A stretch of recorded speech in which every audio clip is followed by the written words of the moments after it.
All right, everybody. This is Dark Horizon session 4, not season 4. And first, before we start, we're gonna start introducing everybody. The first person is gonna be Connor.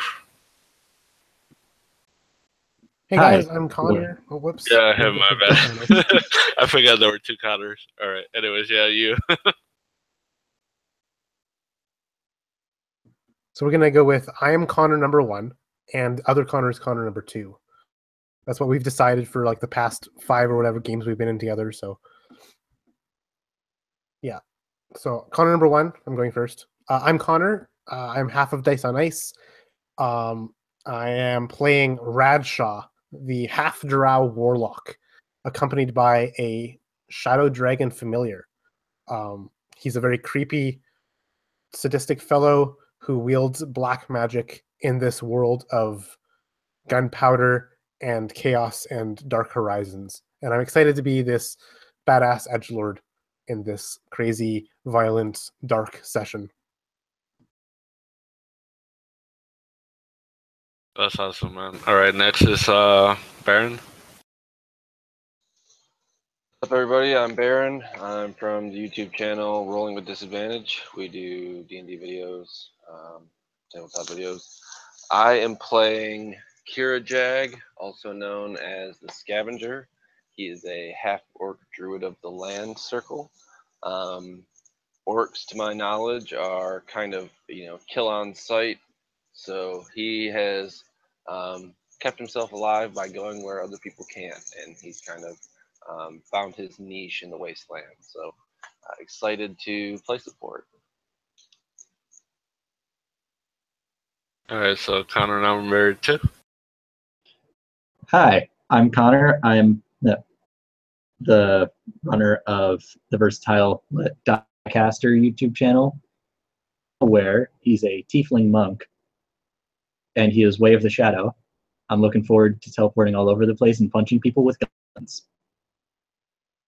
Be able to see Baron and Jose playing in the Elementalist playtest tomorrow that I will be running. All right, and my name's Jose, and I just made the new channel D20. Well, D20 say. And all right, so the way this adventure is gonna start is you guys been in the Silver Spurs for a little while. The Silver Spurs is you could say the good guys of this world. They refuge other races. You know, they're trying to come in there and get rid of all this chaos. And you guys pretty much get sent. You guys get a message saying that there's a mission that you guys been chosen for, since you guys been in there for a while and you guys been through various missions, taking care of things. And we're gonna start by you guys being escorted to the front of the Silver Spurs keep, and I'll show you what that looks like. It looks like that, and pretty much right in front of that, you guys see like a statue of this cowboy with like a shotgun in his back. He has a flaming sword on his side, and in the description it says Erasmus, the fire in the darkness. And pretty much he's the guy who brought the Spurs together and helped fight back the humans in this war. And you guys are in front of the statue, and you guys have heard of each other, but you guys never met before. Would we have been escorted together, or kind of like each approaching differently? I would say that you guys got escorted by different people, and you guys just like met each other, and in front of the statue, you're just waiting for somebody to come and bring you in the keep. Okay. Kirjag is kind of not necessarily. He's kind of glazed over. He's trying to take in all the stimuli from this, formidable structure in front of him. The biggest, structures he's used to are, tent caravans and whatnot. So maybe stopping at this statue and putting a hand on like the pedestal, just kind of like trying to get a a feel for like the presence of this guy from the stonework. Probably look extremely odd.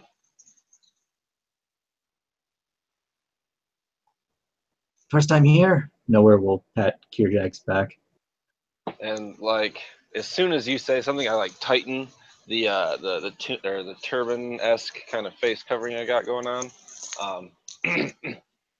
Yeah. Yes. I don't usually choose to venture this far into places where people are.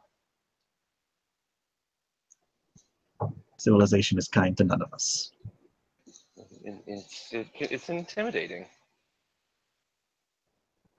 And I'm kind of like, awkwardly taking my hand back from the statue and like readjusting my cloak here. This creature, winged on black wings, kind of fluts and lands on kind of the near the base of the statue that you're near.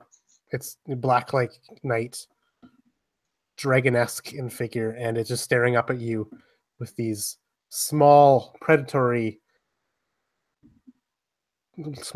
glowing yellow eyes. As it looks at you, Good. you see this man kind of approach. He's garbed in very simple cloth robes.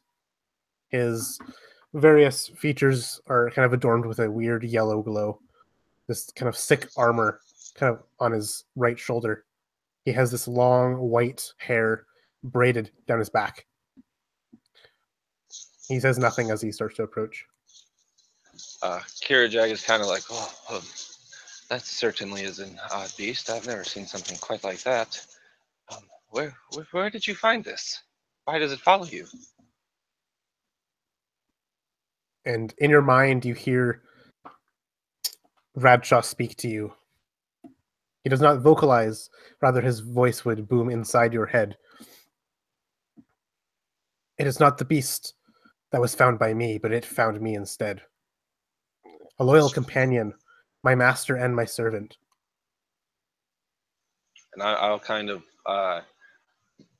put two and two together that it's you, probably because you're making eye contact with me or something. And I'll look over to the horned fellow. Did you hear that?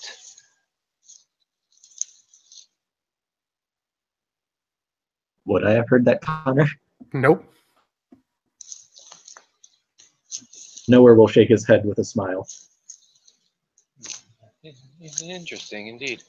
Are you Spurs? The Silver Spurs? I've been brought here for some sort of mission.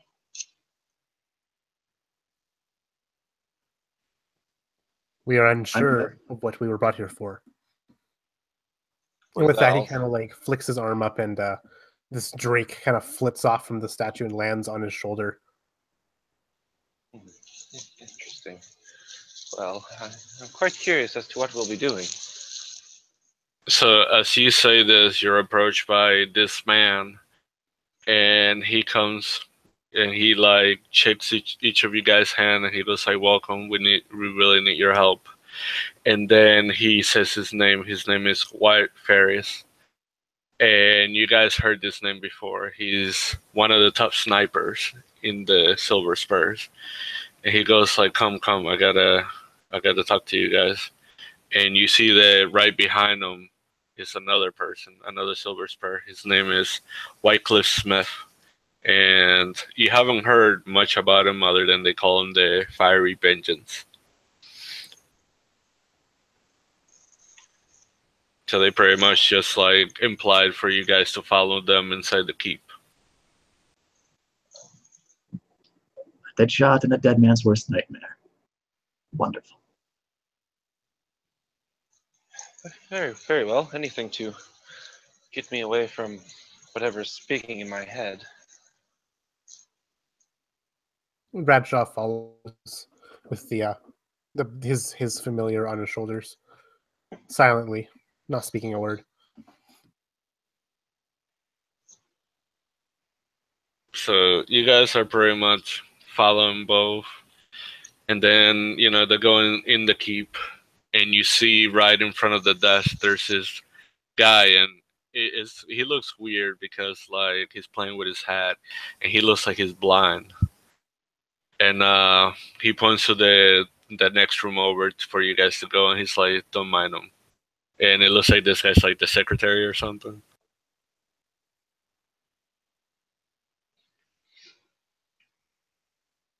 I I've been leaning pretty heavy on like a wooden staff that's kind of adorned with like a petrified gourd of some kind just attached to the top. And like as we pass him, I kind of shake it a little bit and just see if this dude kind of not like out out in the open. I'm shaking this like staff in front of his face, but just kind of like making a slight rattle to see if he can detect that. Pretty much as you do this, he just looks over and takes a shot, and the shot goes like right a little bit above the thing, and then he like looks at you, and he's like, "I may be blind, but I'm not deaf." Oh, yeah, absolutely. And like nervously fucking throwing my head dress, whatever I have going on here, farther around his head, pulling his tunic. Oh, after you, gentlemen. All right, so Wyatt is sitting down in like a desk. There's a few chairs laid down, and you guys walk in. And as you walk in, uh, Wycliffe is pointing at the chairs for you guys to lay down, and you see him pull out a cigarette. But the weird thing is, he like flicks his fingers, and all of a sudden his fingers light on fire, and he lights his cigarette, and he just keeps looking at you guys. If you don't mind, I would prefer to stand. Not at all. Please stand. And Wyatt turns towards you guys, and he's like, "Have you guys been told anything about this mission yet?" People sent for us have been pretty secretive.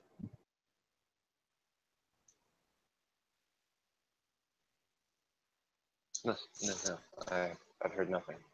I've come He goes away like, from "Good, good. Well, this mission is of utmost importance, and you will be well rewarded for this. Plus, we will move you up in rank as long as you guys don't mind helping us."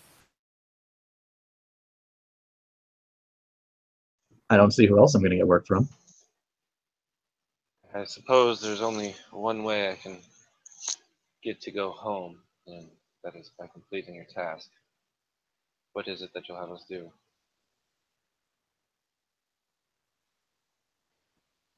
So he looks at you guys and he goes like, "We have an armory. Is actually top secret. Not much people know about it. Most people think we just have weaponry in there, but we have a lot more than that. And we had a guard escape, and he told us that it's being robbed by the Drow. And we have two objectives for you guys.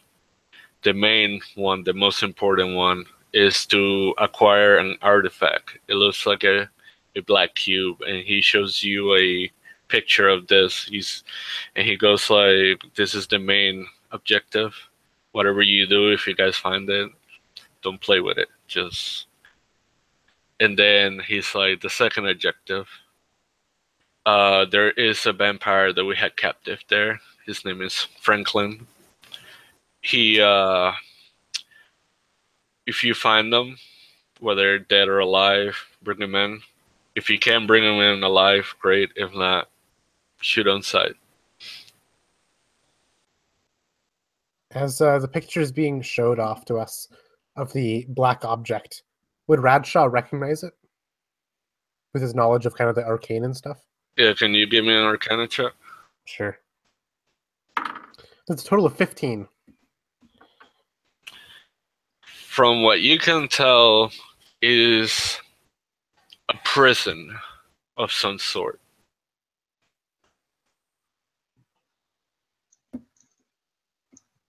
And so the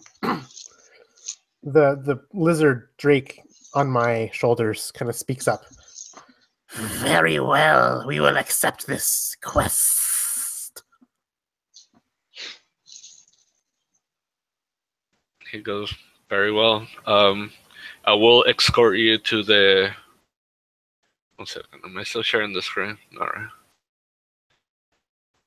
He goes, like, very well. Thank you, gentlemen. I really appreciate it. And I myself will escort you, since not a lot of people know about this place, and you guys are going to need some help. So whenever you guys are ready, just let me know. I'm ready to go as soon as I put my sandals back on. No time like the present. At the sound of, or not the sound, when what was his name? The guy who's giving you guys the mission? Yeah. His name is Wyatt Ferris. Wyatt Ferris. Or you can call him the Silver Saint, whichever. Okay. As soon as he mentions Drow, there's like a straightening of Kirajag's posture. His headdress kind of falls a little less meticulously kept. Very well. Show us the way quickly.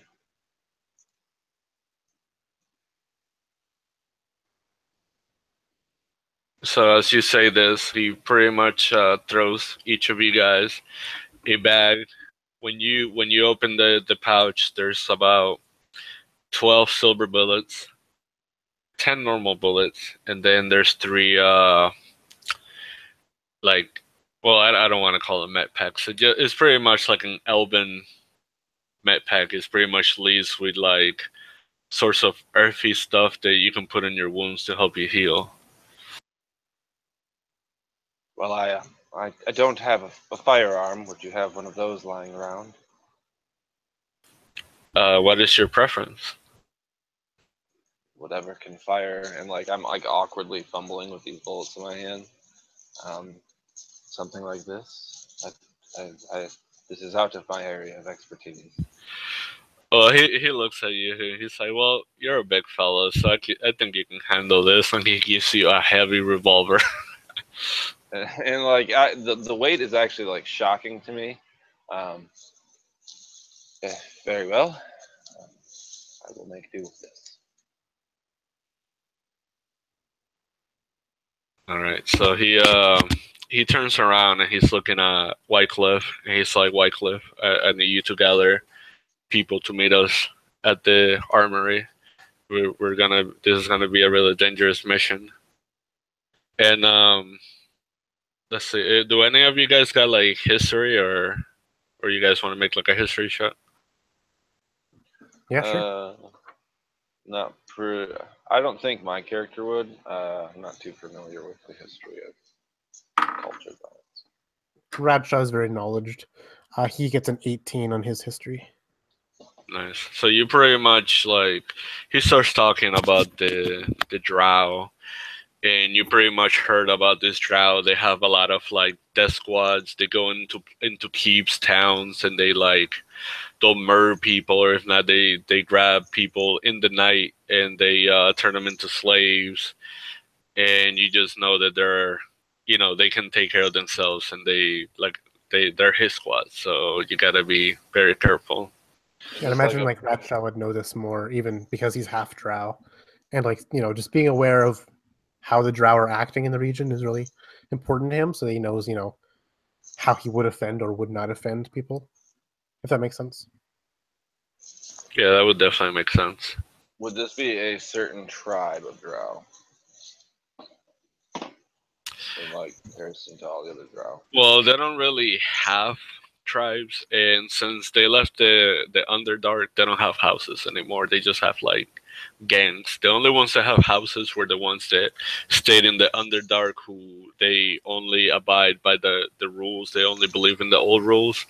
So pretty much it's a bunch of outlaws. They go to towns, they ransack them, they sell the towns to the highest bidder, they kill people, they do slay. They pretty much, yeah, like I said, outlaws. They're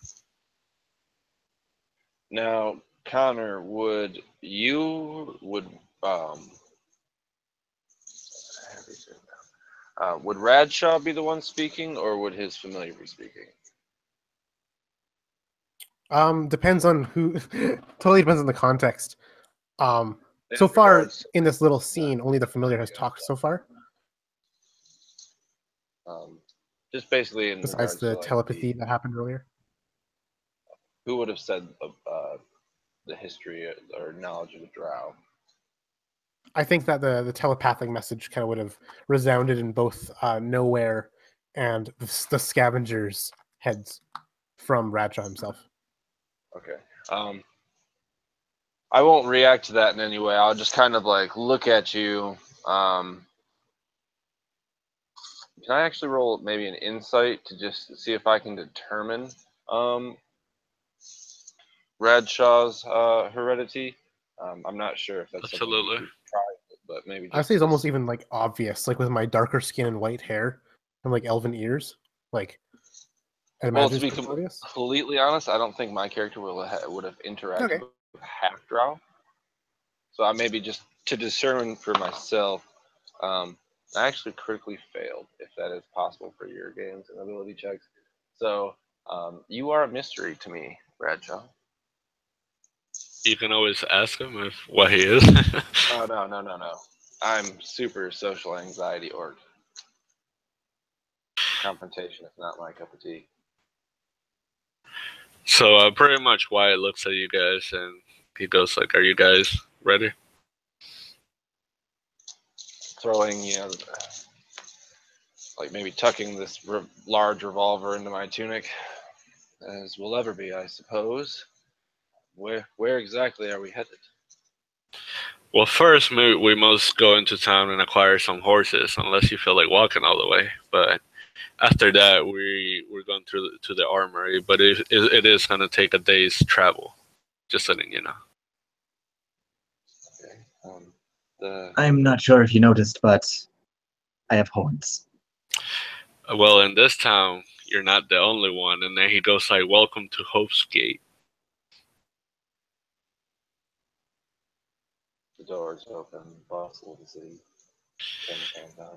And he looks at you guys and he goes like, "I know you guys may be scared into going into towns or being seen, but if anybody was ever trying to hurt you here, if they don't go to prison or jail, they might be hanged if they try to kill you. So you're safe in there." Oh, like a crooked, like, haha, excellent. I feel right at home.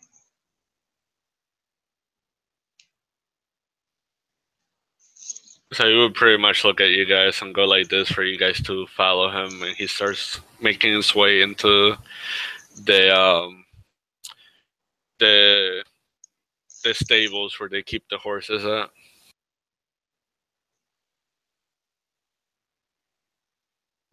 Radshaw would kind of speak into Kira Jag's mind. I sensed your uneasiness at the mention of the Drow. Fear not, for I share our hatred with those terrible dark-skinned creatures. I am not of them. I want to I slay them can't. like everyone Can I else. respond telepathically to you, or is it just Nope. one way? One way. Okay. So I'm kind of like frustrated because I want to talk back to you, but this is a private conversation, so it's like a nod, a tightening of the tunic, and maybe hurrying my pace a little bit.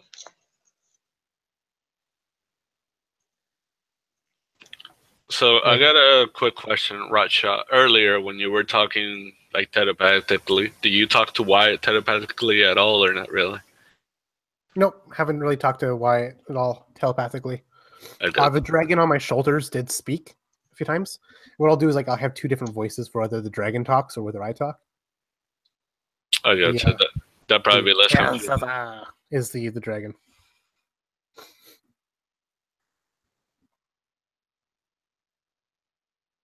Alrighty, so pretty much like you guys reach the stable, And he's looking at all you guys, and he's like, you know what? I'll be right back. And he goes into the place, and then you say about 5, 10 minutes later, he comes out with like a wagon. The wagon has like 4 horses. It's pretty big. And he's like, come on, gentlemen, hop in. Don't mind if I do. And I think just to show off, Nowhere would use Shadow Step to get into the back of the wagon.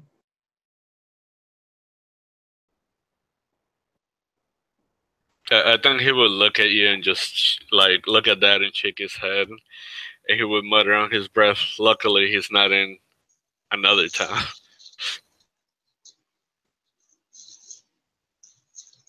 I would climb into the back of this wagon. Is this a covered wagon or is this like a standard? Pretty much. No, it is covered, but you know, you got the 2 windows, and then in the top it has like a little sunroof thing that you can open, and Okay. you know, stick up there if you need to, in case like a gunfight happen or something. I'd probably just kind of sit towards the back end of this. Kind of just, got my stick right next to me. I guess I have a spear too. Somewhere on my person as well. My 2 stick. Belzoob, my Drake familiar, kind of flies off my shoulder and lands in one of the corners of the wagon, right across from you, Kirajag. Kind of, it sits kind of almost cat-like with its front paws kind of folded underneath its chin, and these yellow eyes are just staring at you. And you can kind of feel it. There's a little bit of a grin going across its face as and Radshaw kind of follows, kind of climbing into the wagon. Very, very, I guess normally, you know, not really drawing much attention to himself, not doing anything super crazy, just climbing in and sitting down on one of these benches in the wagon. But the Belzoob does not break contact with you. I think at first I probably would have kind of been checking out this wagon. This may be Kirajag's first experience inside of one. And then kind of noticing the the dragon staring at him, and kind of at first maybe awkwardly looking away, but ultimately I would return the eye contact. Really, it would become a stare down. Trying to, I guess, I can tell that this is an unnatural creature, and that's probably where I'm getting, the misconceptions about it. But maybe just trying to figure it out now. And like just these tiny pinprick glowing yellow eyes are the only thing that meets your gaze. Like there's no emotion, no irises, nothing to really, give away what it's thinking inside of its alien head besides just this weird impish, like this weird eerie grin on its face, and just kind of sits there kind of lazily and nonchalantly, but still, kind of grimacing at you. Your pet there, its eyes, it reminds me of the calm before the sandstorms in the wastes. Mustard yellow that overtakes the lands. It's quite beautiful in the right setting, I suppose. It is no pet of mine, orc blood. The voice kind of booms in your head. I see we've had the luxury of discerning my heredity this time, and kind of tightening the headdress around my head. I shall have to do better if I'm to come to contact with more people. I fear your smell would betray it more than your sight. This is the natural smell of the wasteland. If I were to smell like anything else, I would surely be killed. There are much bigger things that live in the sands than you or I. Nowhere laughs hearing what he thinks is Me a scavenger talking talking to himself. And he'd say, Well, you're lucky you can cover it up with a headdress. I've got this, and he's kind of you. You kind of cut out there a little Yeah, bit. you cut out for a second. With just a headdress, I've got this, and he waves his tail in front of your face. Yes, yeah, it's quite inconvenient if I do say so myself. Blame your parents, I suppose.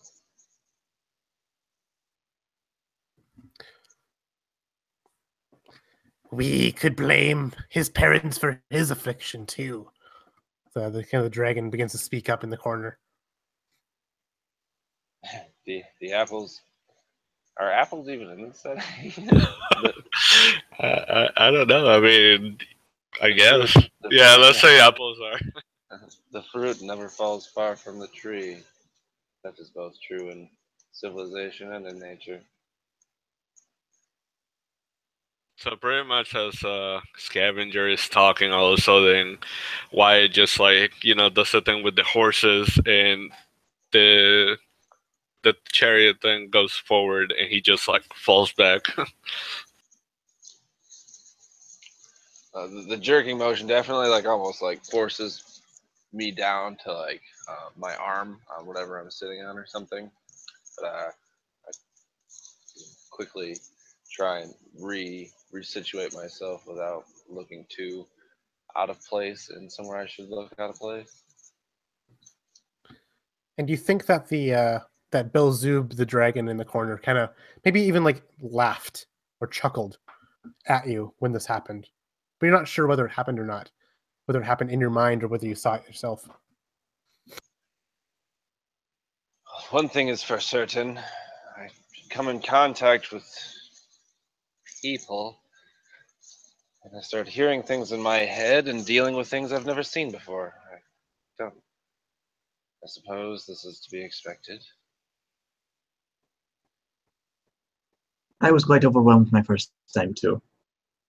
Not with the speaking in the head part. I think you might be crazy. Speak for yourself. I've never heard this one before. There's a few up in here. I know that is for certain.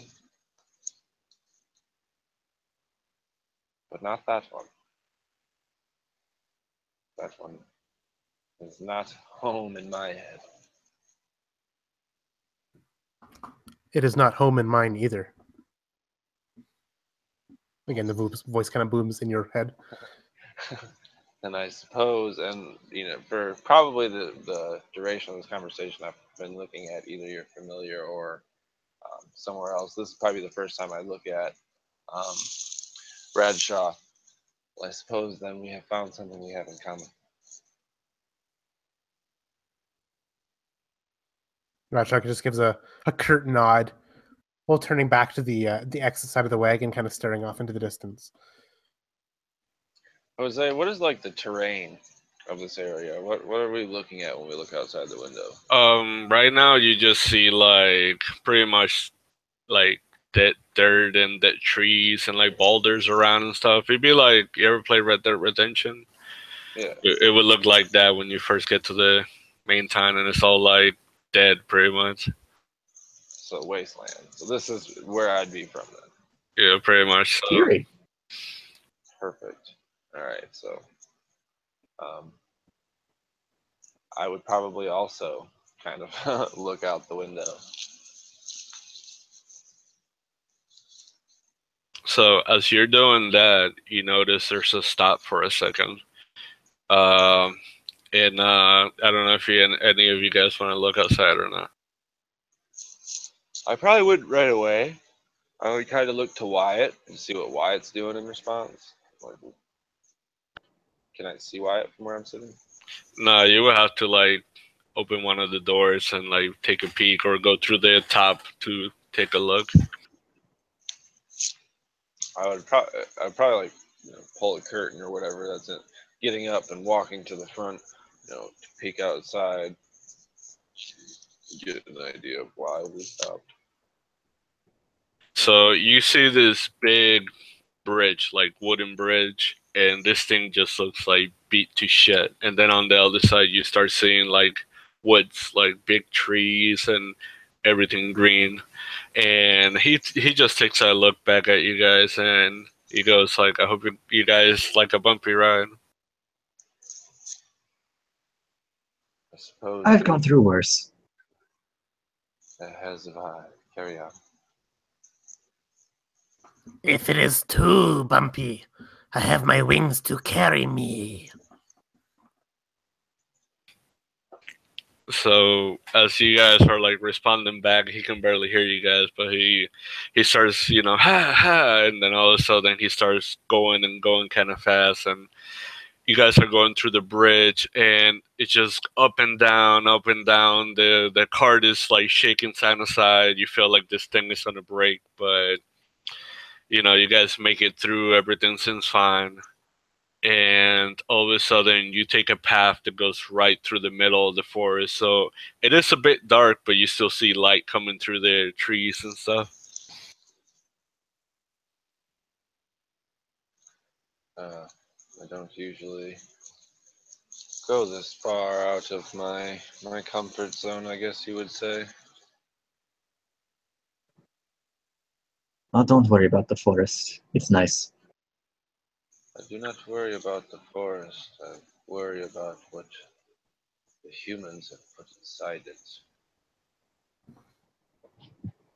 Well, if the humans tried to put whatever's in here, they would have died a long time ago. One would hope. Much power can be gained from the unknown.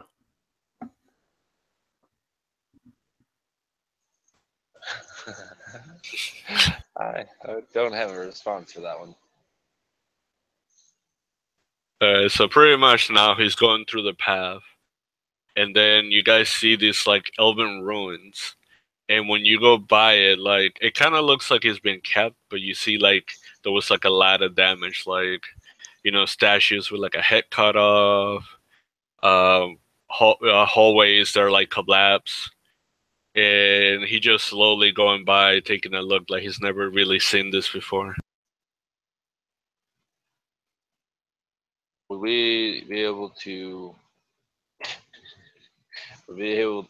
like kind of pick up on the fact that he is nervously looking around, or is this like a? It's not more like nervously. It's just that you can tell that he's never really been through this path. He probably took a different path, but because of the mission, it's not safe to take the main road. And he's never really seen anything like this. Like he's probably heard of like ancient elven ruins, but he's never seen one up close.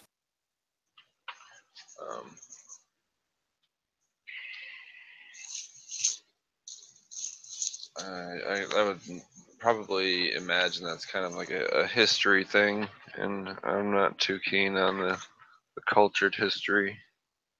I'm probably more intrigued by any kind of wildlife or uh, exotic fauna and foliage I'd be seeing.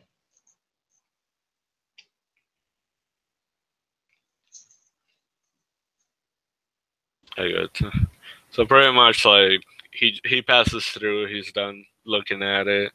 You go, I say, through the forest like another like 20 minutes, and you start seeing the end of the forest. And as he's coming out, you can kind of tell that it's starting to get dark, but he's still going a little bit. And then you guys stop at like it looks like a canyon, and your guys are like at the bottom of it. There's like a semi opening in there, and he gets out and he's like, "We're gonna have to rest here for the night, unless you guys want to keep going through it, but I can't really see." Oh, don't worry. I can see him this fine.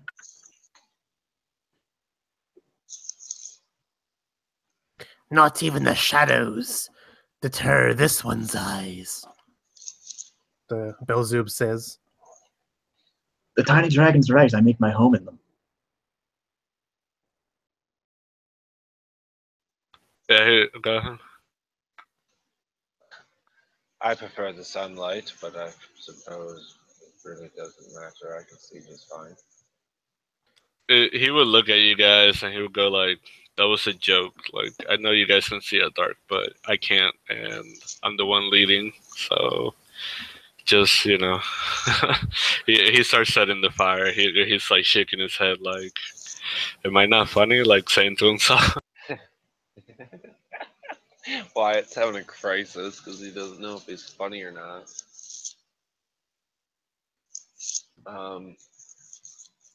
We have like food supplies? Yeah, you guys got food, and he set a fire. I would imagine you guys got like bed rolls. All right, what I would do, kind of just on the kind of border of the light being given off by the fire, is kind of poke around at plants and other kinds of, maybe like pulling leaves off and like licking leaves, or uprooting roots and chewing on stems, just like fiddle fucking with all different kinds of shit that I can find, and taking whatever I would think would be useful, um, in the, like a poultice or a salve. So maybe like examining the stuff that Wyatt gave us, kind of like seeing if I can decipher what's inside it. Use. I thought you were gonna say you're a hoarder. In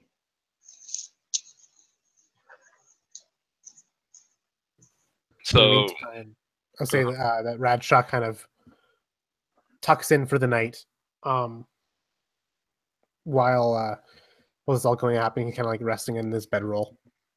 His kind of almost like coffin-like as he sleeps, just his arms kind of crossed over each other. In the meantime, you can kind of see Belzoob kind of laying cat-like in one of the trees, kind of swooping from branch to branch after getting stiff or something. Then finally, Belzoob would kind of land near the edge of the fire to accompany the three of you guys. I think as Kirajag kind of reapproaches the fire, maybe trying not to pay too much attention to Belzoob. So you, Horned One, where do you hail? Where are you from? I don't know where I came from. I can tell you one thing, though. I can guarantee I wasn't a labor of love. Well, that you cannot be for certain. I do not believe the forces of good and evil are intrinsically black and white. You yourself are not evil. Am I wrong? You're not wrong, but it's taken me a while to get like this. Makes you feel any better? Some of the at a moment I'd be lost for the word to what these call whatever I'm trying to refer to. My closest friends have horns. They do not bother me. My name is Nowhere. Mine is Scavenger. Pleasant to meet you. And he reaches his hand out to shake yours. And I'll kind of look confused for a second. And probably my handshake would be pretty weak, not knowing what to expect. Kind of just like also reaching my hand out. In response, Nowhere will shake it very heartily. And like, despite that, you have some force to it, my hands are retarded hard. Like the callus that's on my hand, you could probably spark a match off my hand. They have seen some wear and tear.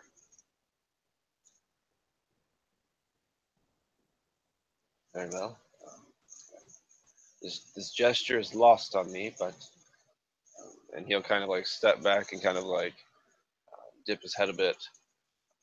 The pleasure is mine.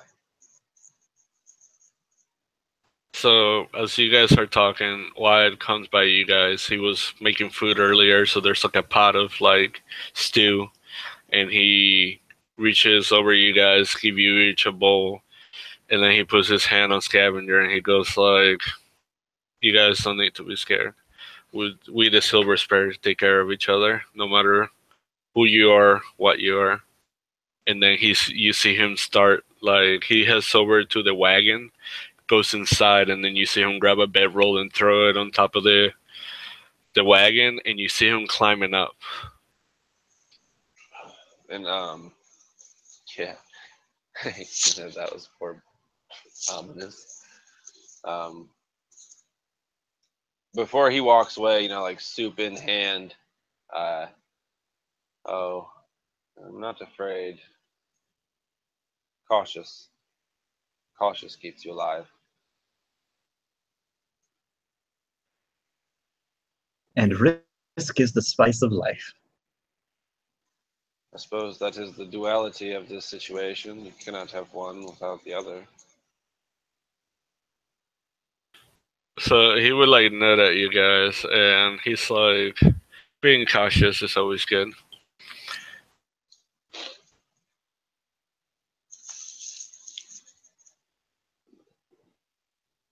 I will take the first watch, scavenger. You can go to sleep.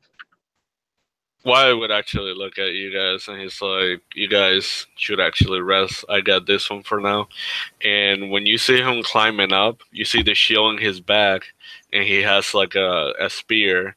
And when he gets on top of the wagon, he set up his bedroll, and then you see something weird. He like pulls out this little like stand out of the back of his shield, puts it down, and he places his spear in there, and then he flicks a part up, and you see like a little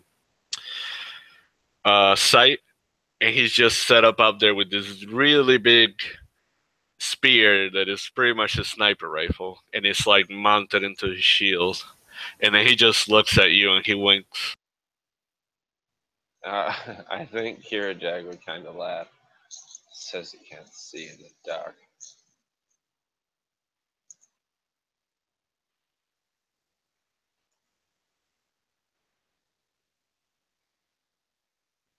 And I think Kira Jag would probably like post up, not necessarily in a bedroll, maybe like his back to a tree, the opposite side of Belzoob and Redshaw.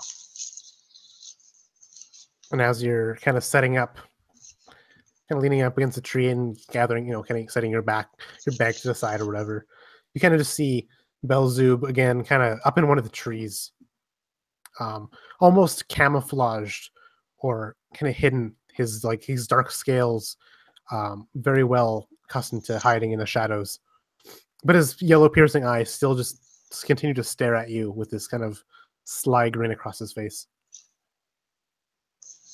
I certainly love to fall asleep being watched. Kind of like pull my blanket up over me as I lay down.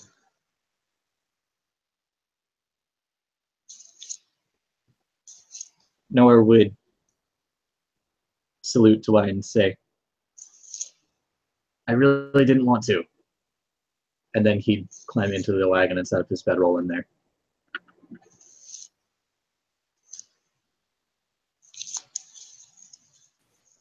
Alright, so pretty much you guys are sleeping. So far, like everything is quiet. You don't really hear nothing. But then I would say, like, when it starts turning almost to daytime, like 6 in the morning when the sun's starting to come out, but it's so dark, all you hear is like a really big shot and like an echo go off. I think Kira Jag would probably jump, a good foot in the air from the ground hearing that. Likewise, Belzoob is immediately at alert, and Radshaw begins to stir from within his bedroll.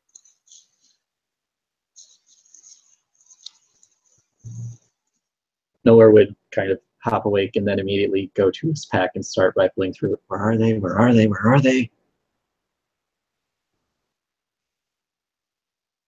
So is any of you guys sleeping outside? I was sleeping outside. Likewise with Radshaw, and Belzoob was in a tree. All right. So from what you can see, you saw Wyatt took a shot, and all of a sudden you see this big elephant with 4 elves, dark drow in it, with the weirdest things you guys have probably ever seen. And the one who was driving, he hit him, and pretty much he just flew off the elephant. And as they notice him, flying off, all of a sudden you see the three drow who are there. They cast darkness, and all you see is like the elephant, but you can't see above it.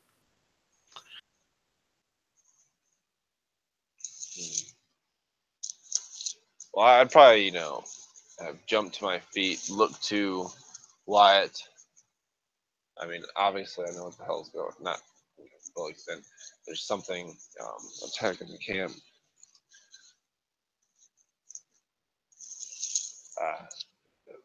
Dragon, we need your eyes.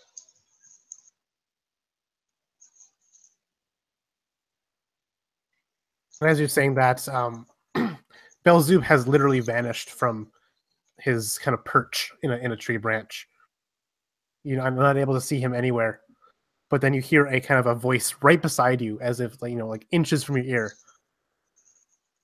My eyes are not impeded by the darkness of these vile creatures. And as you turn around, you would see just these two glowing eyes kind of floating in the air next to you. No body, as if he was invisible. And Belzoob is invisible for as long as he concentrates. Wyatt, what are the chances of bringing down the behemoth? I can try, but I can't guarantee you anything. Does this elephant have any like metal apparatuses on it? Like, Yeah, he has armor on. So kind of in like this, not necessarily panic, but like kind of just a rapid shuffle. You see, I pick up like some dry tinder, like small sticks, and like I crush them in my hand as hard as I can. You see like a like a I'm trying to blow into it, like my cheeks are, and there's a faint ember glowing in my hand, and I am casting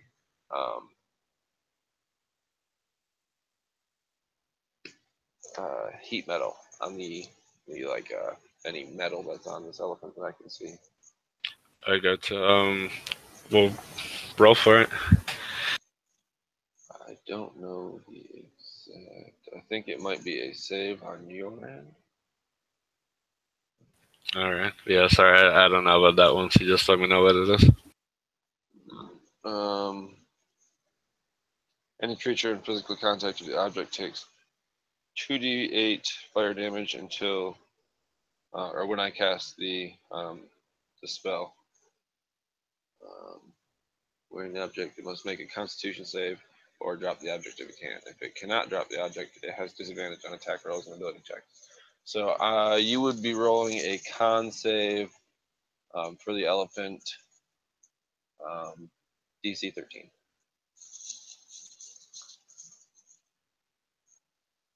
But since it's in contact, it does take the 2d8, I believe. Good. So, well, he got a 10, so go ahead and roll for damage. All right, he's hitting a total of 10 damage. To be completely honest with you, I'm not really trying to maim or hurt this beast. Just kind of get it to rear up. And no, I got you. What you're trying to do. But yeah, so this thing, I picture like metal in its mouth to kind of control its head. Those are heating up. You probably smell the stink of burning flesh as these rods and other buckles and clamps are starting to turn a red glow to them.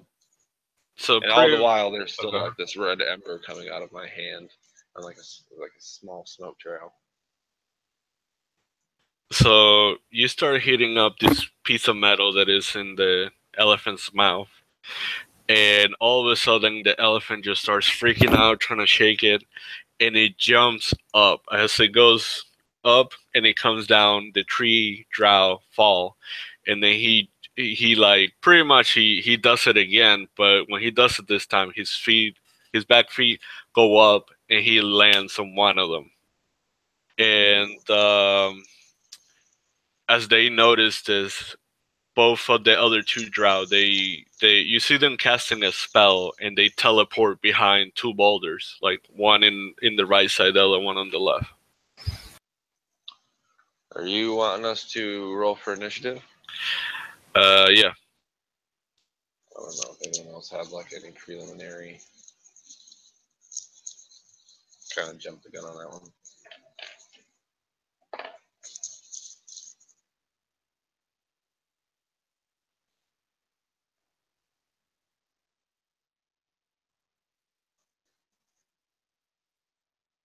Let's see, we are super motivated.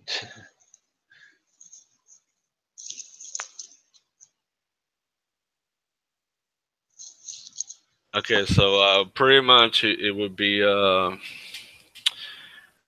Radshaw's turn, and you just saw two drow use Mrs. Step to teleport right behind two boulders. So what do you do?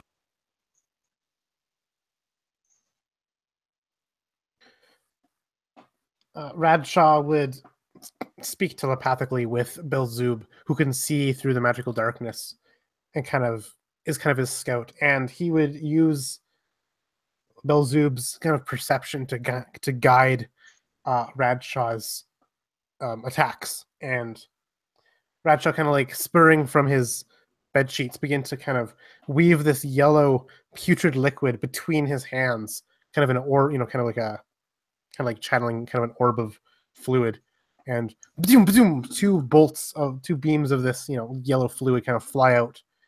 He's casting Eldritch Blast, both bolts at one of these drow behind one of these rocks.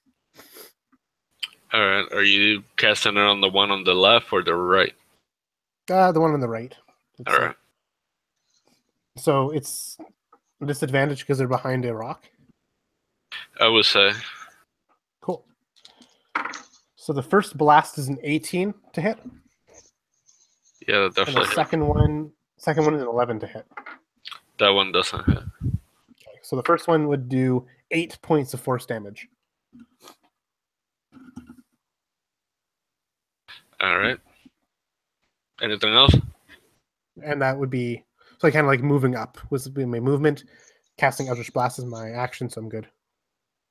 All right. I think next is Drow. Yeah, one of the drow, he starts going around the rock, and then he's gonna cast that fireball. Are any of you guys close together, like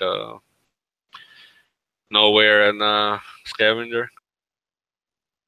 How close is the wagon to the fire? Jesus. So you're right next to the wagon?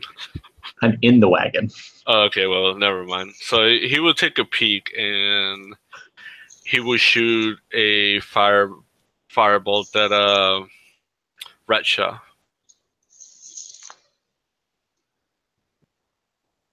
Oh yikes! All right, I'll have to make a dex save then. I believe firebolt is an attack. No, firebolt, not fireball. Oh, sorry, I heard fireball, and I'm like, oh shit! No, he wasn't I casting like that very quickly. I'm like, holy crap! But yeah, no, I firebolt's told you good. it was gonna kill you.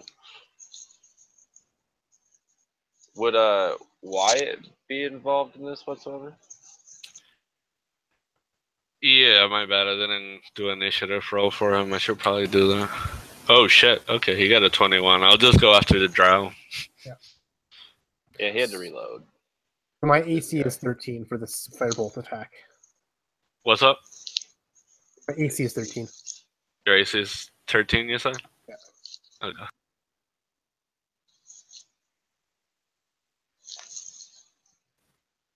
He got a 25. I would dare say that's a hit. Roll the dice.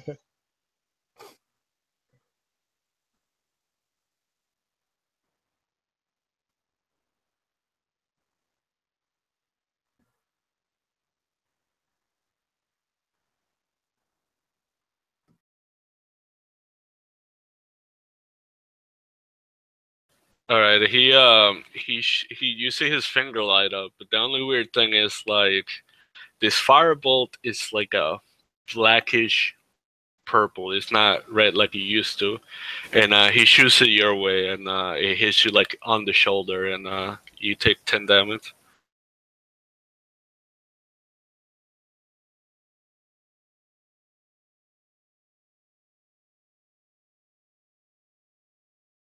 Okay, so I guess it would go to Wyatt's turn now, and Wyatt would see this like drow like shooting a firebolt at you, so he's gonna turn his shield with the big spear towards him, and he's gonna take a shot.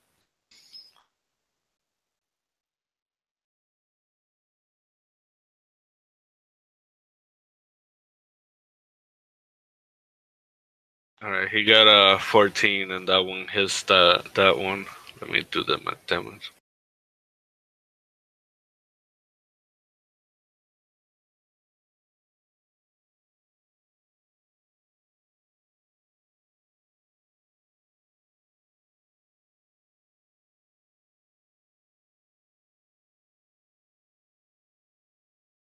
All right, so he shoots this drow and pretty much puts like a he shoots him in the arm, and you just see the bullet hit him like right in the tendon, and it just goes through his arm, and he took 16 damage. So oops, did you guys hear anything I said or no? Yeah, we heard everything. Okay, it's Bellsop's. Drow got shot. And so Belzub is remaining to be invisible beside Kirajeg. And what has happened to the darkness spell that was cast earlier? Is it still kind of hanging in the air above the elephant, or is it following the drow? It's gone. When the elephant went up and he landed on the guy, he pretty much killed the guy who was concentrating it. Okay, sounds good. Yeah, so Belzub would invisibly just kind of fly forwards and just kind of close the distance between the drow that just got hit by the sniper bullet and the rest of the party. So he can move about 80 feet through the air. But he's invisible while he does so. Okay, he's just gonna move ahead, does it? Yeah, that's it.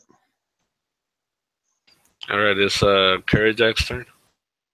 So, what is this elephant doing? Is this like stomping around? Because I have stopped casting this spell. I've like shaken the embers out of my hand and kind of stomped them out. I would think that after you cast that fire on and it was going crazy trying to get the thing off his mouth, the elephant pretty much just ran off and left them behind. Perfect. Then I don't feel any guilt for having done that. So I kind of need to brush the cinders from my hand, and I look to Wyatt and see, like you didn't hear that monstrosity coming our way, and I'll look to Radshaw, and I think actually at first I might try to talk to him telepathically, like we're gonna try it, like are you hurt? And crickets. Radshaw, are you injured? And I'm probably actually like hiding behind a tree at this point. Radshaw kind of speaks back to you in your mind. I am fine. Deal with the threats now.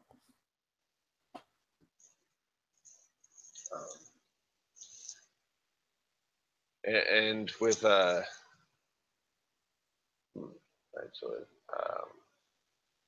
yeah, I would actually probably say that I would just post up behind this tree. Alright, you just gonna stay hidden? Yep. Alright, so it's the other drow's turn. And he's gonna go to a boulder that is right next to him, but it's a little smaller. And you see him take out a rifle, and he's gonna shoot at you. Are you behind the tree or? I mean, my head's poked out, so I probably have like 3/4 cover. Gotcha. So I would say that gives you like one more AC. So how much is your AC?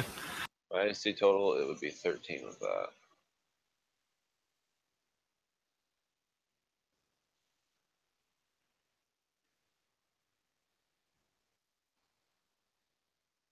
Sorry, repeat that one more time. My AC is 13.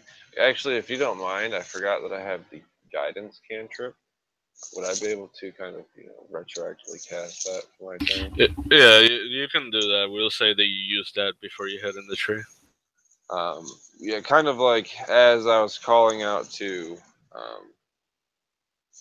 don't know why I keep forgetting Radshaw.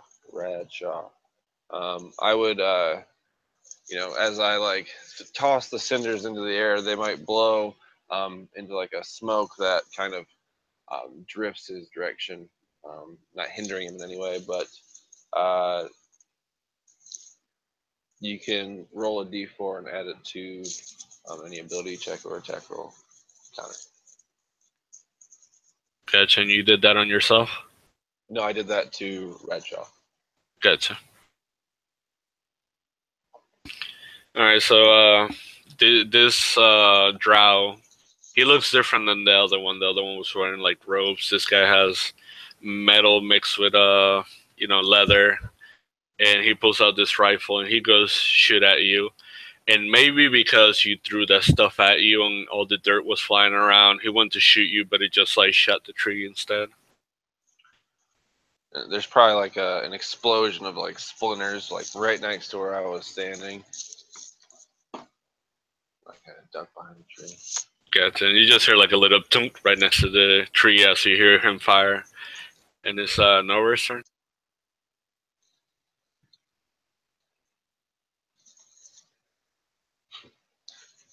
Nowhere to be found is more like it.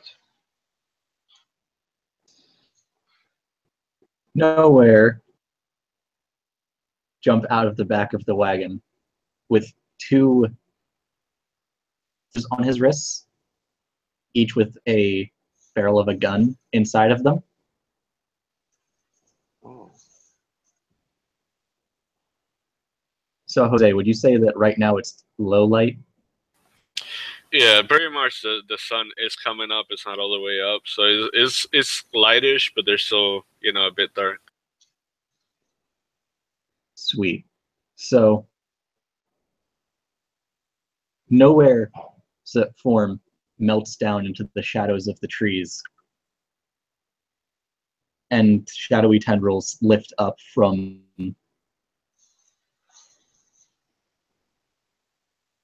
as he shadow steps up that far, and then the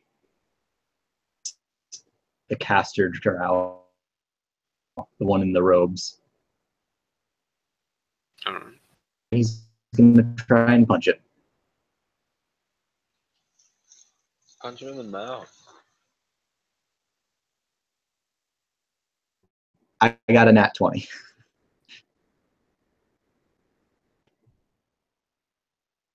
Natural 20? Natural 20. Oh, shit. Crazy ass! All right, so I do like max damage and then roll.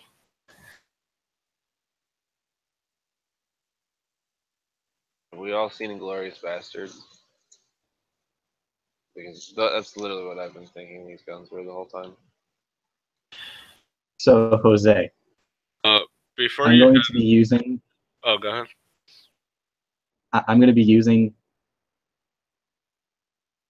a hit point and a key point for these gauntlets to deal 1 extra damage. That's fine. So it would in total be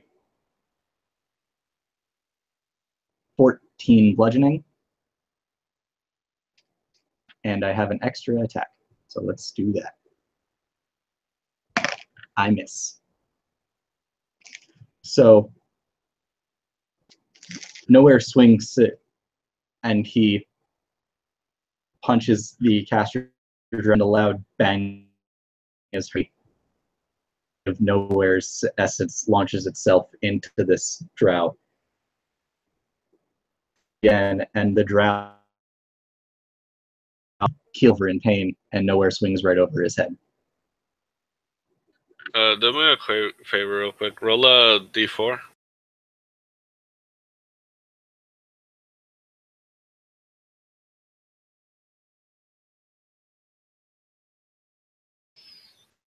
All right, so pretty much you hit him like in the chest or near his stomach when you shot him with that, and he's bleeding.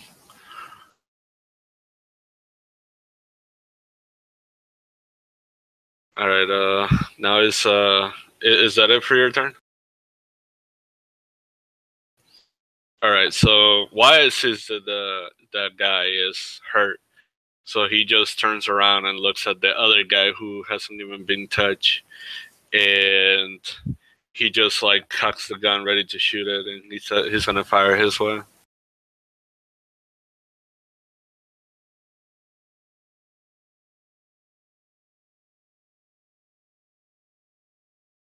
All right, so he goes to shoot, and when he shoots, maybe like the sun coming out, like glaring his eyes through his shield, and he hits the rock right in front of the drow and puts like a big hole in it.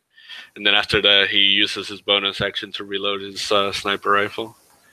It's Radshaw's turn. Radshaw kind of flicks his hands about in an esoteric magic castery fashion and just vanishes from sight. He's using his one with shadows invocation to just turn invisible. All right. Kind of blinking out of view after being scorched by that firebolt spell from earlier.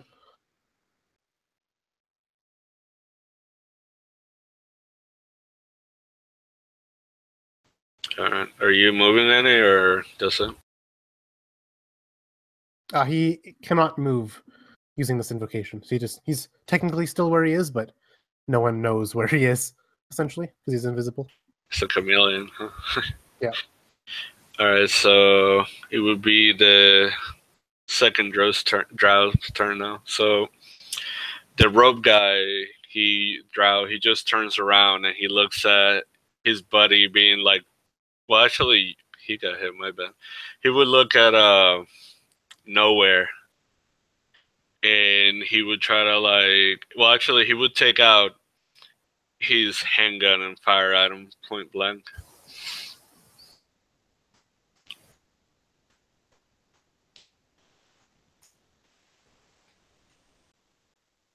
It was 22. I imagine that hits.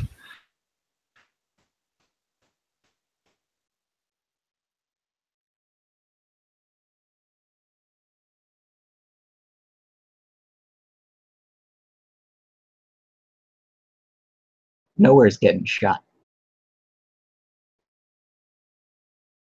He hit you for 3 damage. And then after that, you can tell he's scared. He's like shaking with the gun, so he starts moving away from you, like a foot away from you. And it would be Belsob's turn. Belzoob would kind of appear behind the casting drow and kind of pop into visibility behind him and just sink his many yellow dripping fanged teeth into this drow's flesh and robes. So attacking from invisibility as a surprise attack. I imagine give me advantage on this. Absolutely. And he gets a big, nice bite. That's a 20 to hit, which beats the AC put in the chat.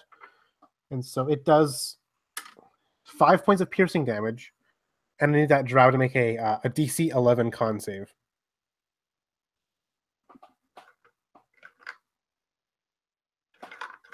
You got a 14. Okay, so this yellow poison, he's able to resist it, but it still takes a bit of damage, doing 4 points of 4 points of poison damage from this yellow ichor dripping from Belzoob's fanged mouth. And what's the total damage? So it was what, 5 piercing and 4 poison. That's 9 total damage.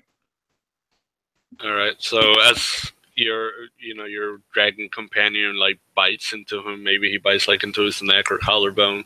He kind of like starts grabbing it, and he's kneeling down. Like you can tell this guy's hurt. Awesome. And it's Karajak's turn. The one behind the other one has not been touched, correct? Yes, correct.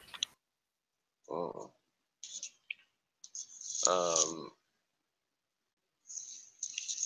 Kirajag is behind a tree. This guns are going off now. I guess they've been going off for a while, but guns not on my side have been going off. And I still jump, I guess, at the fire of a firearm. I think I would actually run over to the carriage and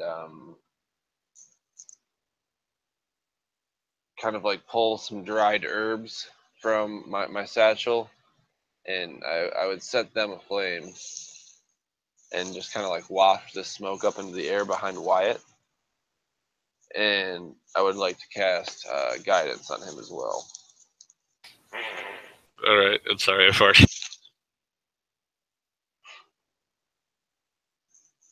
But basically, you can roll a d4 and add the number to an ability check of your choice. Right. And now is the other Drow's turn. And you're hidden behind the carriage at this point, right? Yes, sir. All right. So he's gonna turn his rifle to nowhere and try to take a shot at him.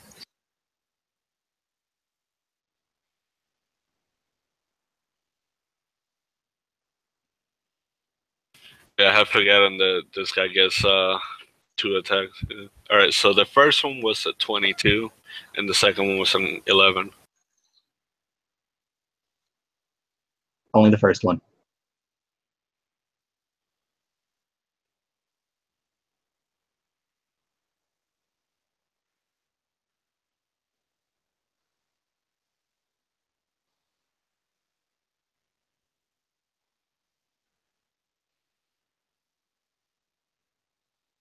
All right, he hits you for 18. And then after he hits you, he starts moving in closer. He's probably hitting right beside the tree that Karajak was like leaning on earlier. And nowhere, it's your turn. Sweet. So seeing that the caster is all but incapacitated, Nowhere's gonna turn around to where the bullet that hit him came from. He's gonna see this drow with the gun trying to come up to him. And he's going to smile, revealing a couple of fanged teeth. And he's going to melt into the shadow of the first boulder, and then he's going to come up behind the boulder that the second drow was using as cover. And then he's going to run up and punch the guy with the fist that he missed the caster drow with.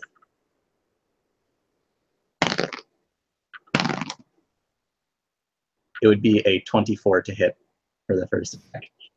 So it hits. And then I'm going to spend a key point and an HP to make it increased by 1 damage, just because, why not?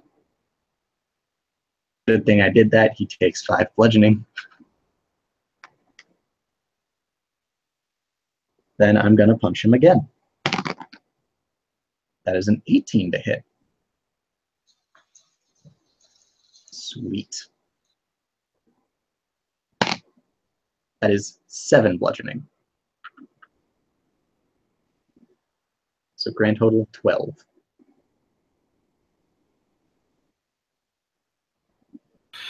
Gotcha. And now it would be Wyatt's turn.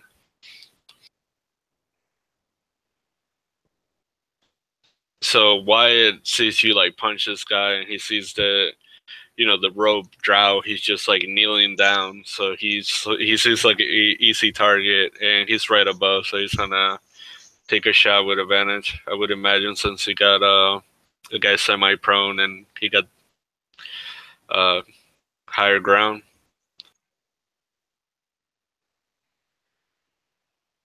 All right, he got a 24.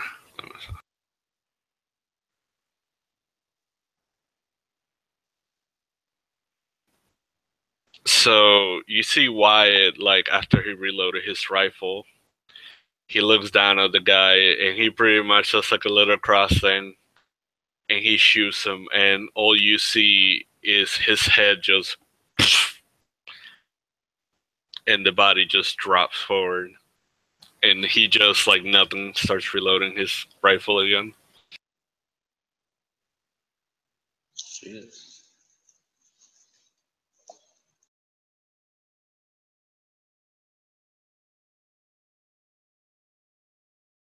Oh, now it's Ratchat's turn. Ratcha, as he's conjuring this yellow orb of goo and ichor, reappears into sight again, and these two orbs kind of get launched from his fingertips and careen their way towards the last remaining drow. And so I got a 19 to hit and a 26 to hit. Oh yeah, they're both definitely hit. Yeah. So I'm just going to add up the damage. That is 18 points of damage, of force damage, between the two shots.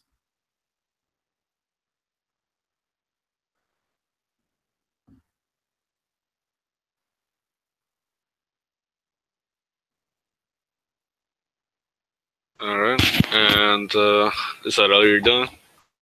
Yeah, just continuing to use my movement to slowly advance towards this drow, and just using my action to fire off two shots.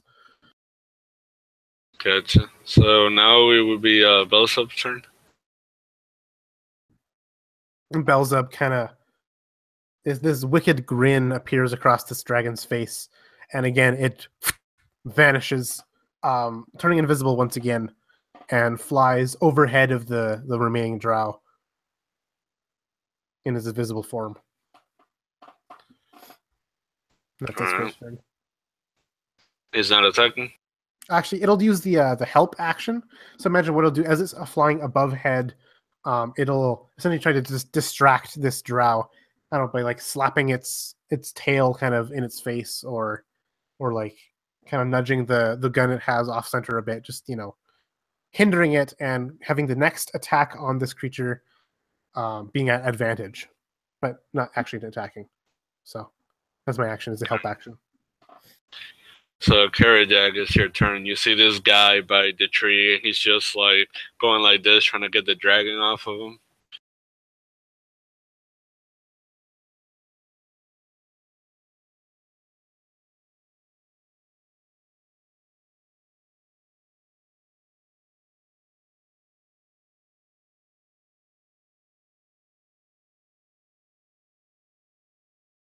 You're muted, Baron.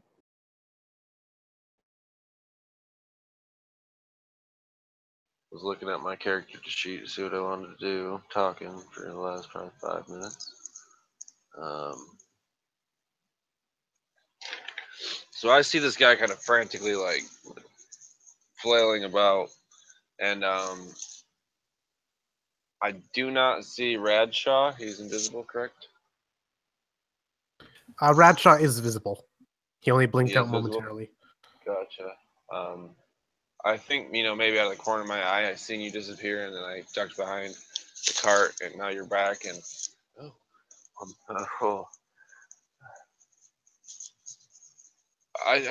I don't see myself being much help at the moment, my friends.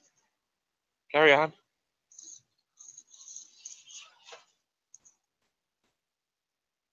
I mean, that's really all I got. I don't have a whole lot. So yeah, so the drow, he's over here trying to slap the dragon off, And as this happens, he pulls out his machete and he tries to hit the dragon with it. Does he get disadvantage for attacking him since he was slapping him or no? Well, this dragon's also invisible, so you can't even see where it is. And so it'd be like disadvantage because of that as well. I gotcha.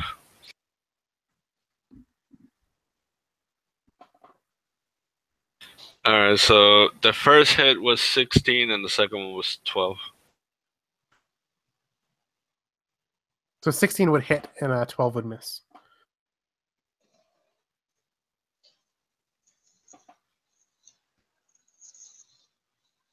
He hits him for 6.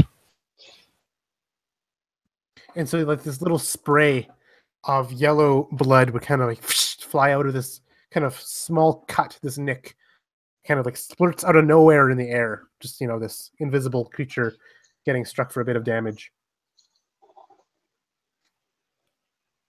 And Mr. Nowhere, it's your turn.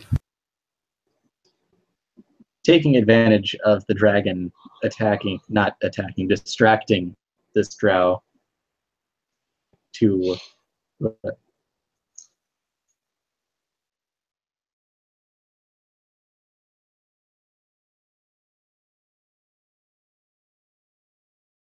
it is a 22 to hit for the first one. Jesus. And then damage. Nora's going to sink into the ground and then reappear in front of the drow to smile and make the drow smile a lot less pretty.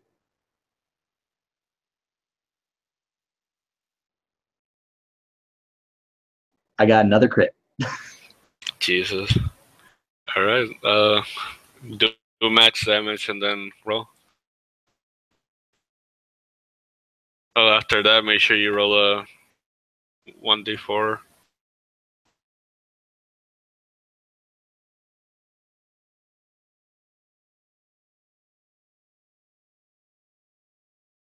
$18 damage total. 4 on the turn.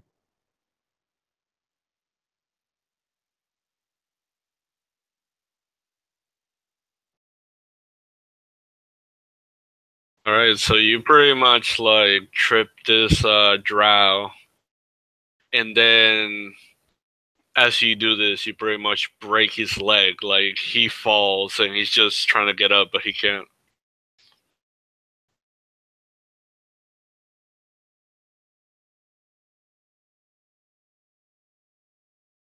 And it's Wyatt's turn.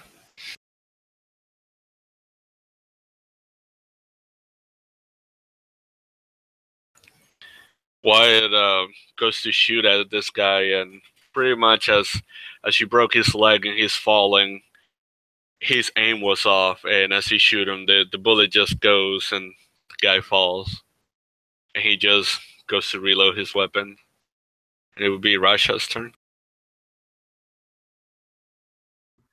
Radshaw opens fire, making more incantations, as the same yellow ichor that sprayed from the from his dragon companion begins to form another ball in his hands as he 2 more of these orbs go flying, careening into this drow. And both attacks, I got a 15 to hit and an 18 to hit. My bad. You can the first one it doesn't hit, but you have advantage, so you can reroll it because he's in the ground, like prone, pretty much. Okay, well that turns it into a critical. Oh well, there you go. You're running them. You don't even need my help. So, I do. Holy crikey! 18 plus 12, 30 points of force damage. So how do you off this guy? So, just these 2 orbs of yellow energy get summoned between Radshaw's fingers as he begins to incant words in an eldritch language. These things just careen and they whistle through the air. they kind of smell of like acid or something as they kind of careen. They give out this nasty, nauseous smell. And as they strike this drow, they strike him, in the face and then in one of his arms. And as they hit, begins to melt his flesh. As the drow screams in agony, the bone begins to show as this yellow ichor kind of eats its way down its flesh, kind of bubbling and steaming, and he kind of collapses in this like half screaming skeletal face, kind of just slumps into the muddy ground below. Jesus, that was brutal. So as this happens and you take this guy off, you see Wyatt looking at you guys, just reloading his rifle, and he's just like, "What the hell?" And he starts getting down the top of the carriage, and he's like, "Okay, we should try to hurry up and continue. Do you guys want to search those guys, or do you just want to leave them?" I'd like to search the caster. Alrighty. You get a medium revolver, and then he has like, I would say 10 bullets. Oh, and you get like 100 gold out of him. I will split the gold among the four of us. I appreciate the touch, friend, but I have no need for your material possessions of gold. So you're giving Split it 25 between to the the three dragon? of us. Giving 25 to the dragon and 25 to Radshaw? Is that how that works? I was going to give 25 to Riot. Give my Wyatt. give my share to the speaking dragon and the man who doesn't. Cool. And anybody's gonna search the other guy?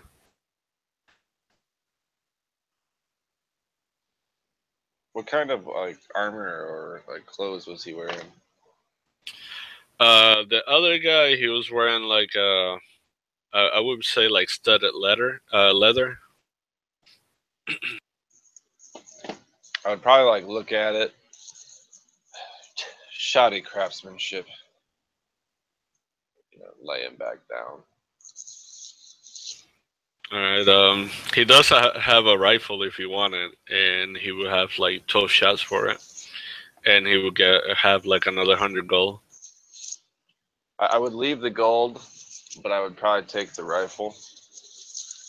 Kind of like sling it over my shoulder. Walking over to the cart, I would probably set my spear, just laying in the back. I'm looking to Wyatt. Time to leave this here. We'll want it back one day. And he would reach into his tunic and pull out the revolver that he received earlier. This will do me no good, I'm afraid, and kind of toss it into the wagon as well. And turn to go cook up some breakfast or something.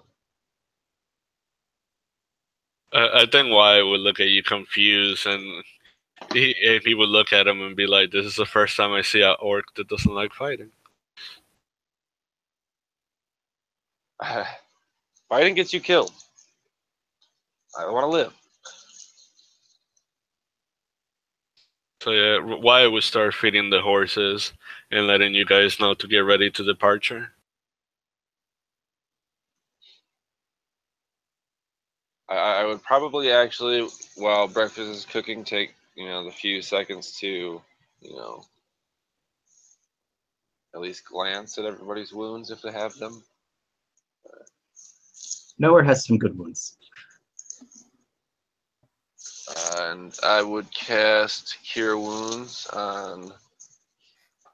Actually, no, I would probably do Healing Word. You Got a nick on his shoulder and a shot through his arm. You would hear like the rattle of this gourd attached to my staff and some like guttural,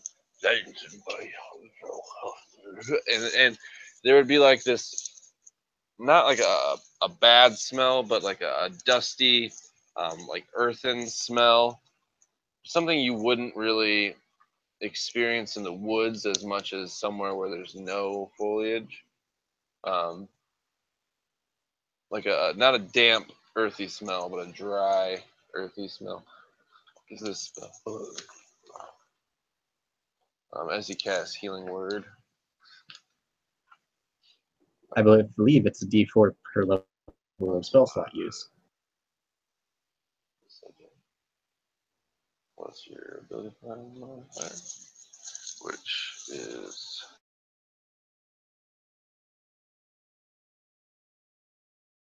Oh God, no! We lost the healer. It was that voodoo he was casting over there. But yeah, I was gonna mention once you guys got into the carriage, I was gonna ask if you guys wanted to take a bio break. Yeah, I'd love to. By the way, sorry if this is taking a bit long. Oh, good. No worries. I don't know why I got kicked like that. But It's your dark magic. go ahead and carry on. I'll get back to you with some healing.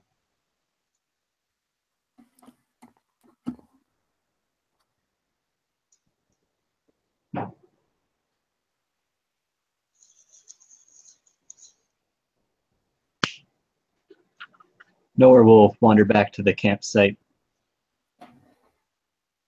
and do the straps on the bracers that he was wearing. And you'll see like that were caused by him using them for that extra damage.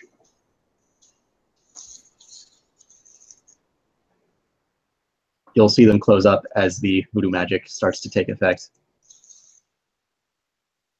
along with the nick on his shoulder. Arm still seems not great. As much as I would like to heal you, wounds take time. This is just a patch.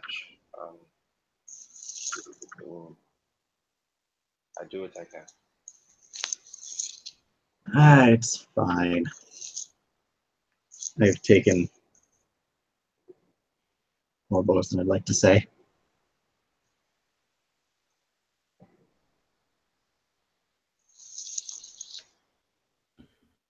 And you'd see kind of Belzub kind of, perching somewhere, kind of leaning over, kind of licking the small gash wound from the machete from earlier, kind of just like, licking his wounds. It's a very minor surface wound, nothing major at all in the slightest. And Radshaw kind of has these singe marks on the shoulder of his robes, but otherwise seems fine. And the Belzub would kind of speak up. Well, are we going to continue? After breakfast.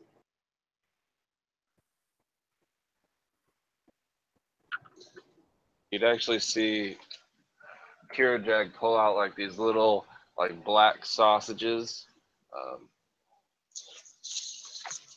We call them blood sausages where I'm from, and like he's kind of frying them up, sprinkling some stuff from his pouch into the pan. Hearty but nourishing, hearty and nourishing, but it's kind of an acquired taste. As he bites into it, it kind of like pops with a brownish black liquid from the inside. And like Belzub would kind of swoop down and snatch one up, just like fly by and just like toss up in the air and kind of gulp it down in one kind of swift motion, like a bird would do with a fish. He would probably like it. Oh, probably, yeah. Yes, even for you, weird dragon, you may indulge in the spoils I have brought with me. We do not need your permission, Orc blood. Fine. But it is a kind gesture for you to offer it.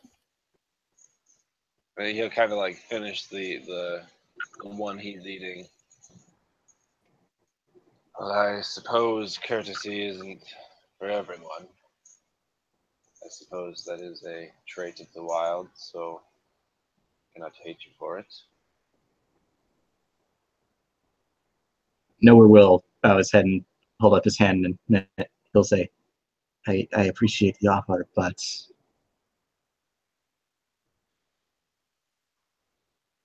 More for me. No, would- no, I insist. You need to get your strength to heal this wound. I have my own things I can prepare. Very well, as he kind of like takes a bite into another one. Kind of like looking at it, like maybe he chewed into something hard that wasn't supposed to be there, and like tosses it at Belzoob. Who like snatches up kind of like mid toss, just like gulp, just eats it one big gulp.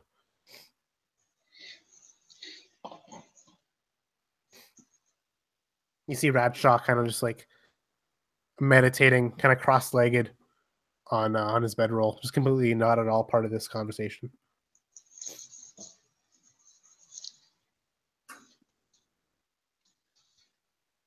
I think as you guys are eating and Wyatt is done tending to the horses, he will look at you guys and he will say, "We should go as soon as we can, since it's daytime. We got the advantage."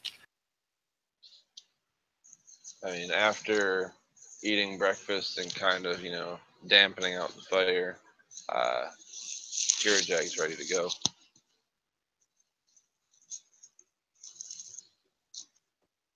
Yeah, likewise, Radshaw kind of packs up his bedroll and ties it up and slings his pack back over his shoulder and just kind of gives Belzoob kind of a knowing look.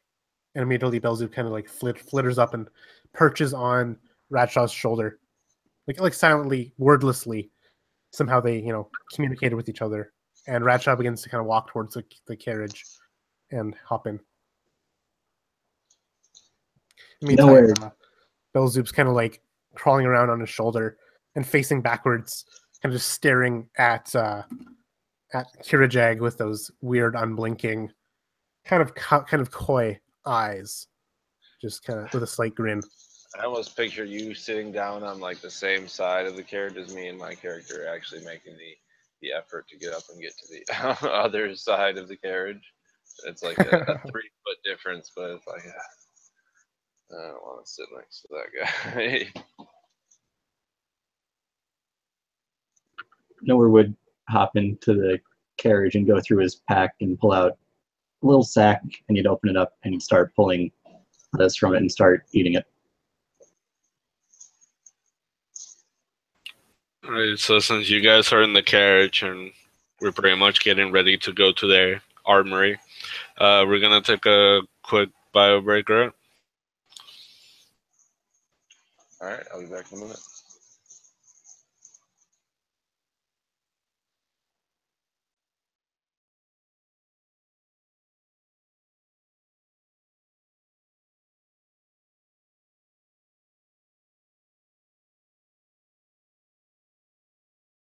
Secret message. Hey, I really like all of you guys who are here right now. So, I don't know. It'll be great. We'll all have fun. All right, now I'm going.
Dun dun.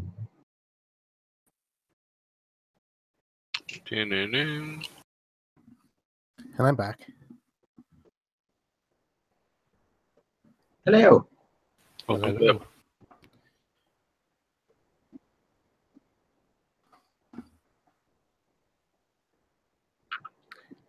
This is my first time playing a warlock.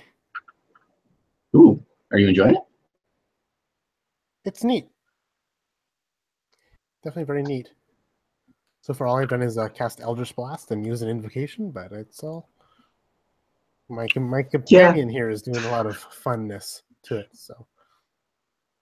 It's neat. It's weird playing like a really weird character, right? Instead of being like, hey, I use a sword, or I use a bow, or I use, a dagger. I'm like, no, I use weird magic that I can't even explain. I use magic. It's not even mine. I just found it. I made a pact with a strange creature from the void itself, from the void between the stars, and like coalesced as a dragon. I guess this is my life now. Yep. Shit, I was loving the one that I played in your game. Yeah, that was cool. I once made a warlock that is the character that I decided to make as close to a wolf as possible without going druid or barbarian. Fun. I touched people and drained their souls. Delicious. Sounds lovely. Part of a balanced breakfast. Kellogg's souls.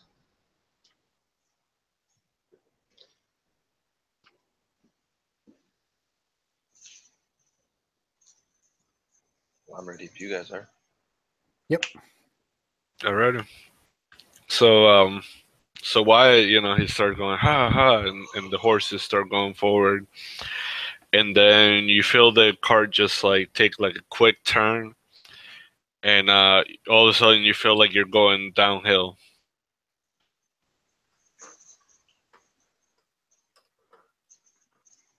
Would it be possible to get a short rest in here? Yes, sir. Well, I'm going to go ahead and use my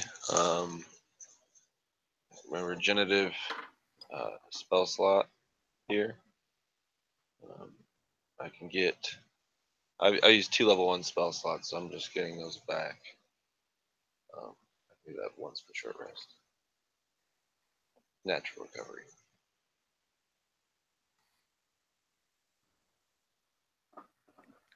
And I go back up to full hit points. Yay.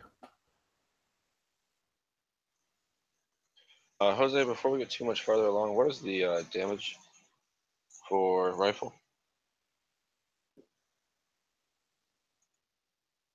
It is 2d12 2d12. piercing damage. Okay. I was not using the right one.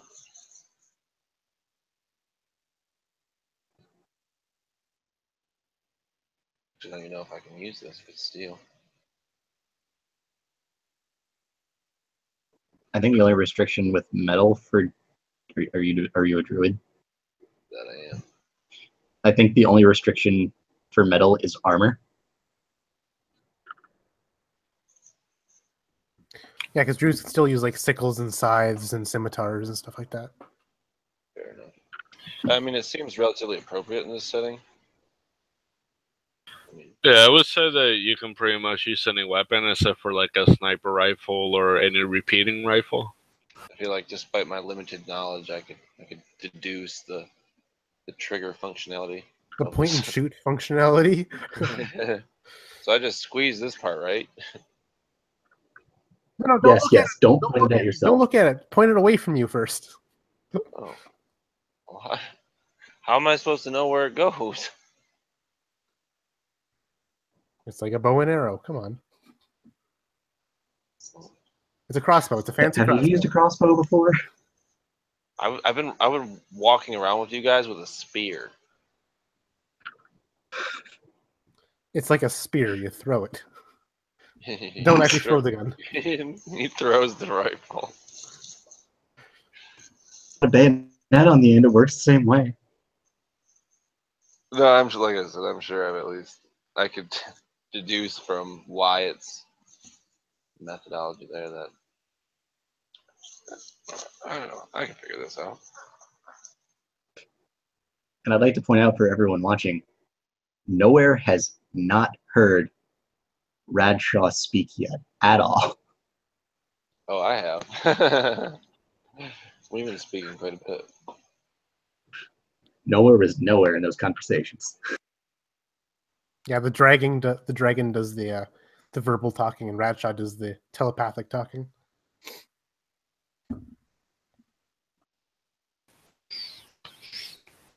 So you guys are there, hanging out, talking, trying to get to know each other better, and Wyatt took a sharp turn, and then it feels like the wagon is going down.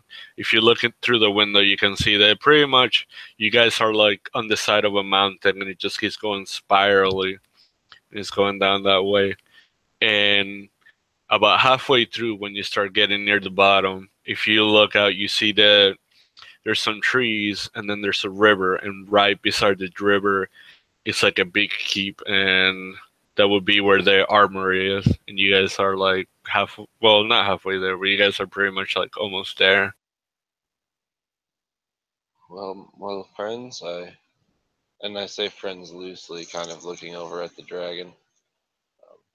It appears as if our fate lies before us.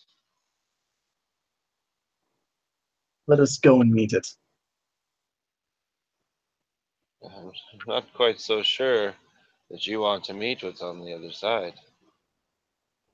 If it's our fate, it's unavoidable anyway. Might as well say hello with a smile. The sands of time are always changing. There's still time. I am from the expanse of the void itself. I fear nothing.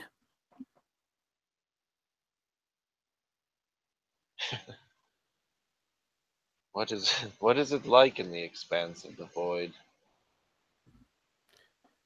Imagine a place colder than ice, hotter than the sun, as dark as a shadowy night, yet as bright as a flame. The void is everything and nothing. Your mind cannot comprehend such things. Well, from the sounds of things, it sounds as if you are describing my home. For the desert wastes are very bright and very dark, but very hot and very cold. If that is how you wish to reckon what I speak of, then sure, it is like a wasteland. But you nonetheless call it home. More or less. Well, then I perhaps should like to go there once. And the dragon kind of gives a little snort, as if he just told a really funny joke, and kind of just like, And whether he gathered it or not, it was a joke. But I don't think Kirajag has like tones down, so it made a kind of like when someone doesn't catch your sarcasm. Like I don't know how to use sarcasm, so it probably sounded funny.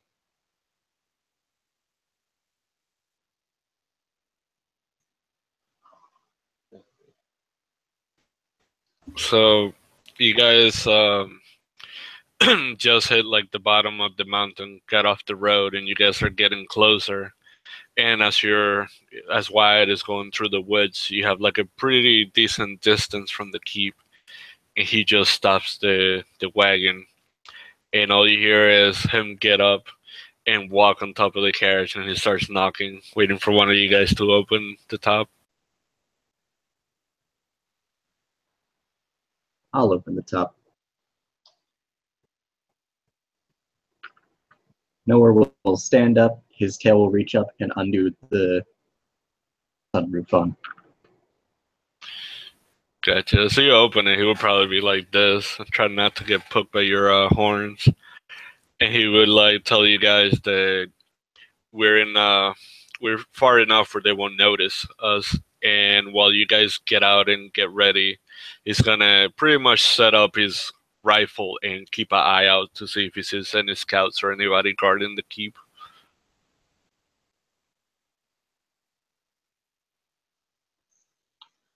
Well, I suppose we've arrived. What do you think we should do? How should we approach? Any insight, Wyatt? He would be like, as soon as you guys get ready and come out here, I'll tell you where to go, so that way you guys can come and get where you came from, what you came, for. Well, with that being said, you'd hear like the creak of the cart as Kirajag kind of steps down, still staying on the opposite side of the cart than the keep. Norway will strap on his bracers, and he'll put up his hood, and he'll look up at Wyatt and say, "If anything goes bad, just get out." And then I'll hop off the cart.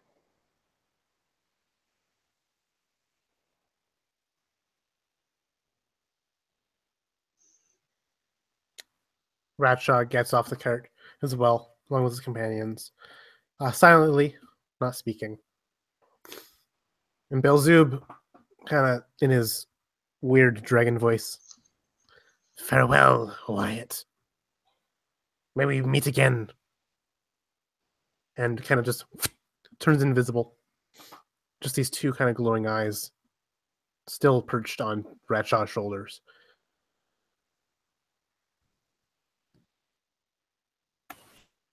So you guys are pretty much out of the carriage, and you just see Wyatt looking, and he's like, "There's something really weird. I only see two guards, and I don't really see anybody in the outside."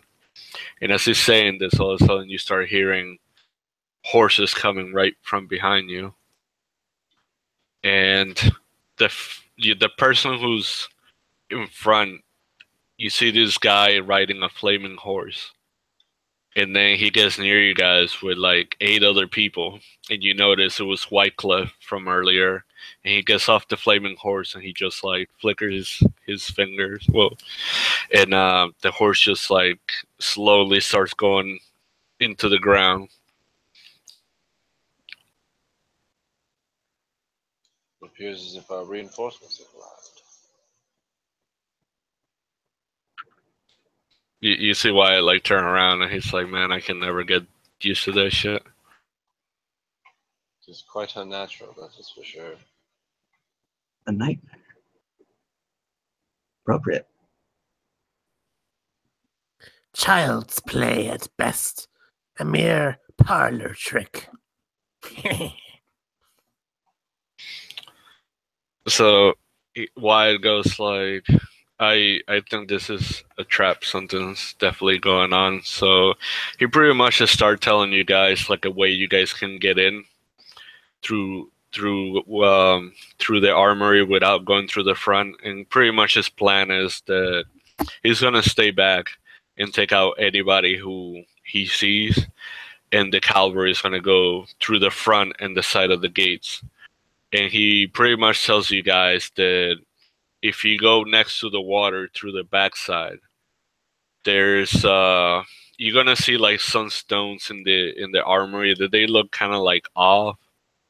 And if you push the stone in the middle, it will give you access to one of the rooms that is right next to the room where they guard the treasures. It is a good thing that not many people know of this entrance, for it seems like this could easily be used against the Spurs. Well, unless we have spies, nobody really knows about this. Well, we have Nowhere sort of chuckles darkly. we do have a creature from the void in our midst, if that means anything. I don't.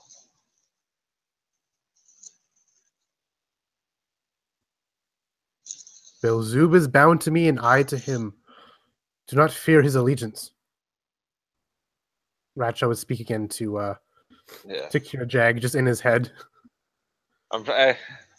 You might actually like see me like.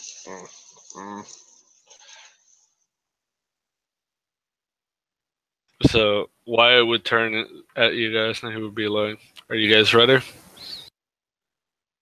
As ever.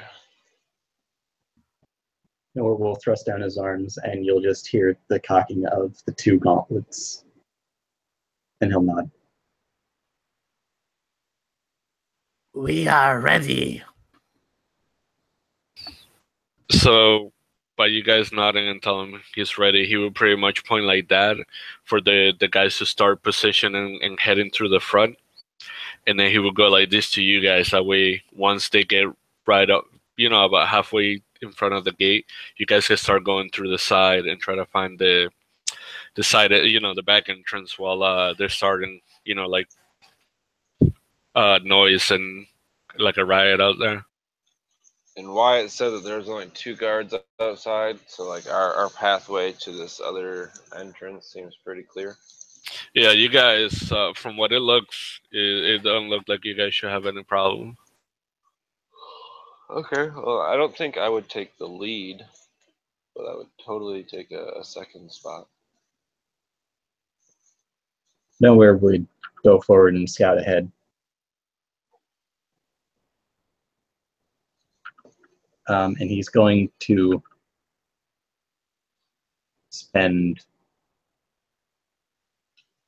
2 key points to cast Pass Without Trace upon himself.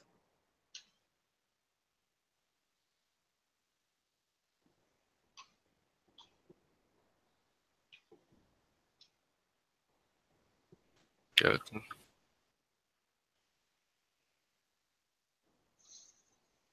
So you're gonna go ahead of everybody, and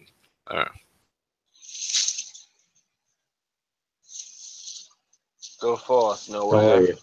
and retrieve our information on our destination with rapid examination.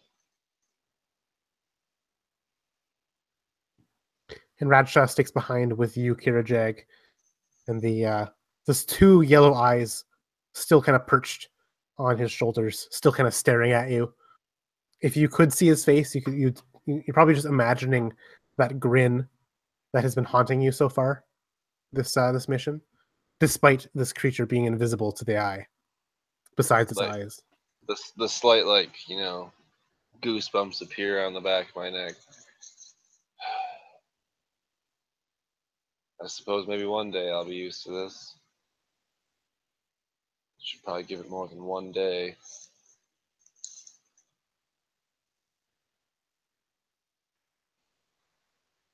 And Radshaw just kind of follows along beside you without a word, unspeaking. I would probably imagine we'd go to like a halfway point. I understand that we're kind of on the clock here, but just to rendezvous with nowhere, confirming his scouting. gotcha. So pretty much by the time you get to him, you hear a shot go off, and pretty much the cavalry in the front they already start shooting off. Well, nowhere. What is the word? Is the location where he said it would be? Is the location where he said it would be, Jose? Oh, you went to where the door was at, or I thought you were like a halfway point. Well, I'm saying like he was scouting ahead, and we would walk to like the halfway to I wait his gotcha. return. Yeah, I would say he found it and he didn't have any problems. He saw the weird stones. I don't think he opened the door though. No, No. I believe so. I'm not going to go in without at least 2 things behind me. And Probably okay. getting the nod from nowhere, we would finish our approach. I got you. Pretty much, you guys meet up, and as you guys are talking, you see like a drow right in front of you. But all of a sudden, you hear like Wyatt's rifle go off, and it hits him in the chest, and he just falls off the pillar he was in. And Wyatt look at you guys going like this for like you guys to like go. You just keep hearing shooting going off in the distance. Time to do what monks do best and go fast. Yeah, I would definitely pick up the pace then, letting nowhere take the lead since he has some knowledge of the where we're going. Likewise, Radshaw kind of goes through kind of a brisk jog, and Belzoob kind of takes off from his shoulders and begins to kind of fly. You can hear the kind of almost silent, just like flapping of his wings in the air. Just the only kind of sign of his presence besides his two little yellow eyes.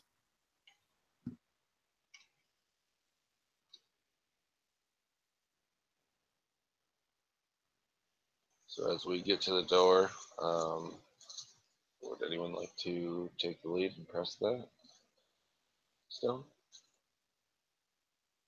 I'll do it. Nimblest of fingers.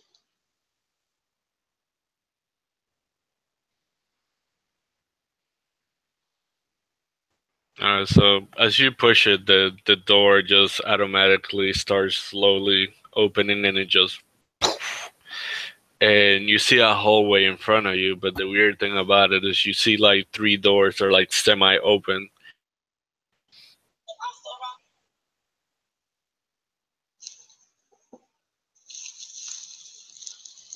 You said 3 doors? Pretty much they have a hallway and they have doors that is pretty much one door after the other. In case somebody broke in, they would have to try to get through the doors. So the doors are like semi-open where you can see straight through the hallway. Well, this What do doesn't bode well. What do we see through this hallway? Anything? Anybody? You just see light in the other room. That's it.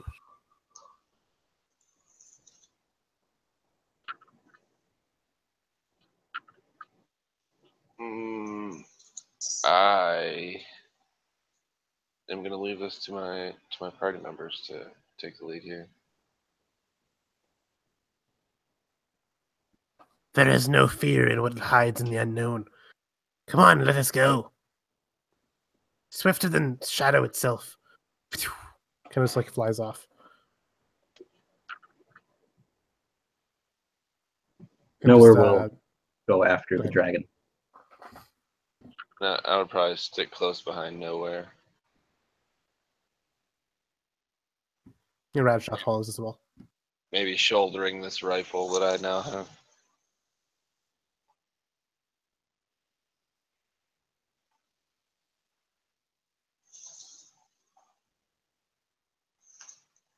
So, as we get to the door, what do we see in this next room?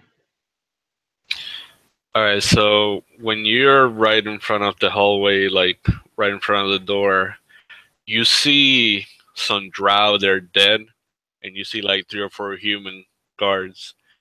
But the weird thing is, it like if you look close enough, it looks like they got bite marks in their neck. Could I make a survival check to maybe try and identify these bites? Sure. Alright, 13 on the die. For a total of 18. All right, so from by looking at them, it looks like a giant bat pretty much bit into them and drained them. Kind of recognizing that there are stories in my village of shadows that fly at night that suck the very lives of men and women alike, and all that is left is a husk, and those who survive are left with 2 holes in their neck, just like that. We must be wary. I believe our secondary objective may become quickly our first objective. And as you guys There see it is. you see 2 rooms. You see a room in front of you that looks like a vault, and the vault is open like halfway. And then to your right, you see another room, and it has like blood all over it, and it looks like somebody smeared their hands on it. How about the partially open one first?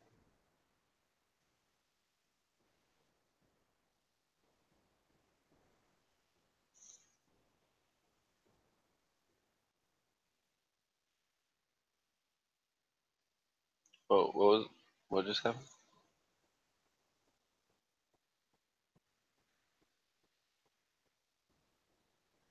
There's a partially open door and a bloody door. I want to go through the partially open one first. I think there's 2 guards in there. 2 human guards that were ominously bitten by something. Well, the guards you guys found, like everybody you guys found in the room was dead. They were pretty much drained. There was nobody like alive in that room. No. Oh Jesus, that's worse. So yeah, trying to like avoid contact with the blood pools. I would follow nowhere, kind of like holding my tunic above the ground as it does, so it wouldn't drip in any of the cast off.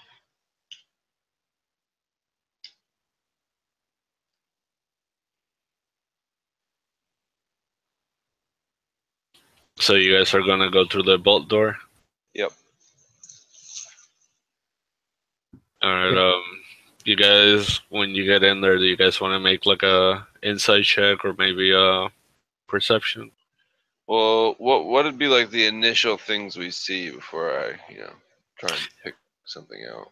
You see like a big table in the middle, and it has like a weird glowing sword, and then on the wall you just see different type of like artifacts that they're like behind glass. Well, I would have to assume that we've found the right place. I have a 14 passive perception if there's anything that I would kind of have my eyes drawn to upon walking in this room. Gotcha. So you notice that there's all these weapons behind like cases, and one of the cases is broken. Radshot notices that the artifact you guys are looking for is not there, and it's probably the one that was broken.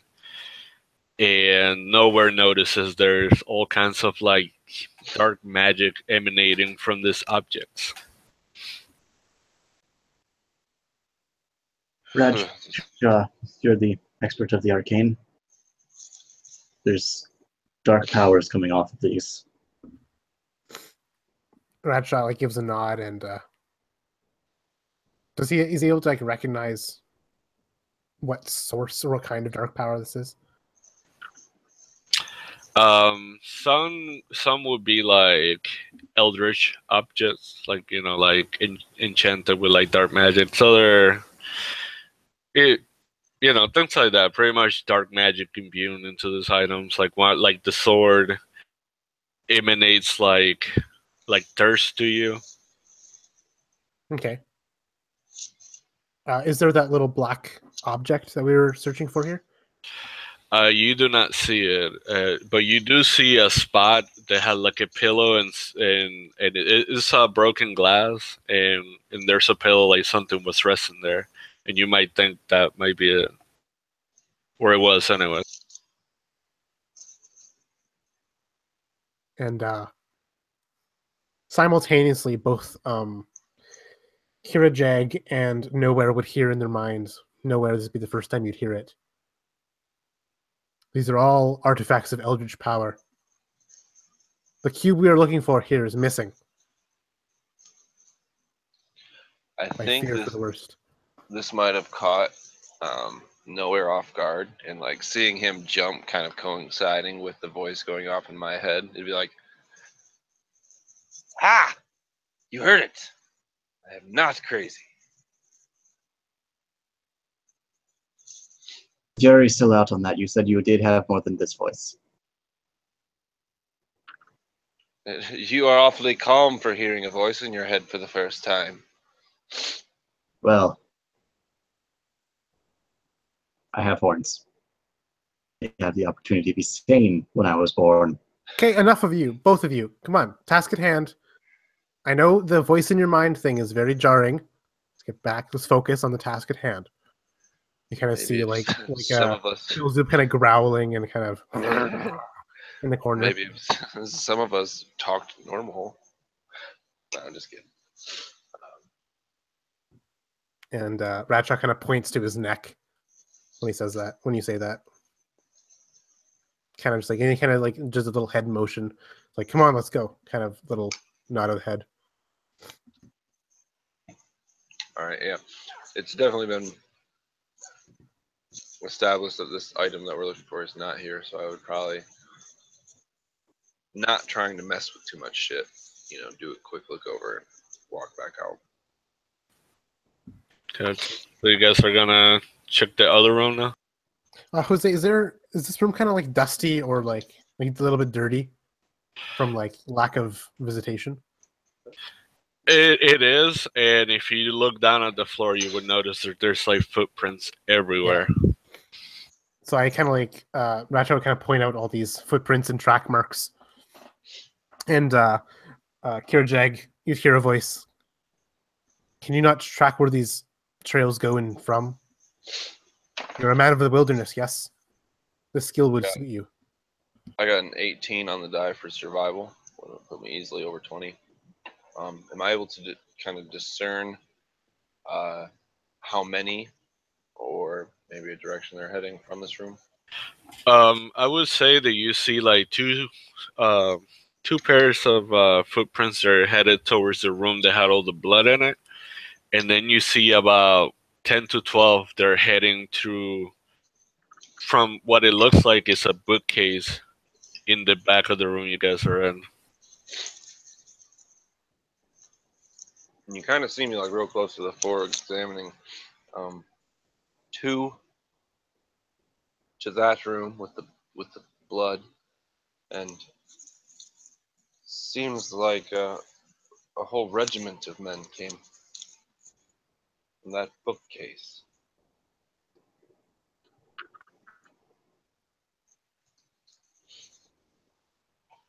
Immediately, Radshaw kind of steps forward, his fingers extended as he kind of like hums in closer to the bookshelf, and his eyes close and they open again. These vibrant yellow orbs. He's using his invocation to cast detect magic on this bookcase. Good. There will be some magic emanating off of some of the books because some of the books are they got magical writing and stuff in it. But you would notice also that the book is a little like it looked like it's been moved. So immediately Radshaw would kind of manipulate that book that stands out to him. All right. So as you will move the book, all of a sudden the suitcase just starts moving and opens, and you see some stairs going down. Good eye, Kirajag. They have served you well. You hear this voice in your head. And I didn't jump this time. Complimented.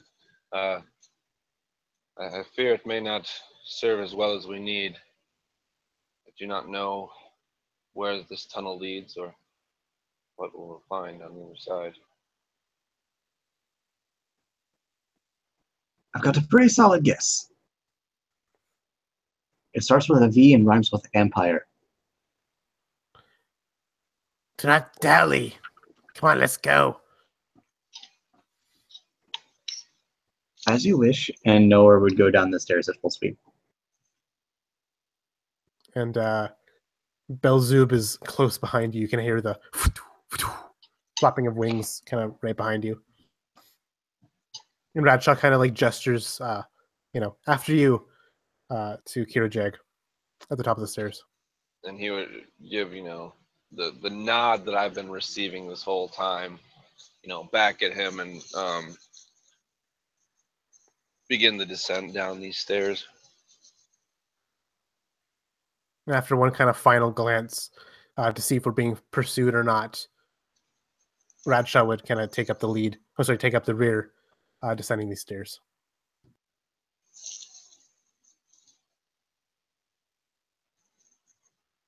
Was this like bookcase like a door with like a latch, or did it just kind of push open? It just push open whenever he pulled the book. Righto. Well, then I would, yeah, definitely say we close it behind us. All right, it's closed now. Would it be possible to get it back open if we needed to? I would say you guys can probably push it. I mean, all three of you pushing it shouldn't be no problem. So. Well, I mean, I'm just saying, like, if this is like something that would latch, we could leave it slightly ajar so it's not. Is that what you want to do? Just slightly so people can't notice? I mean, if I'm sure if close examination they'd be able to tell, but yeah, just so. Yeah, I got you. You can do that.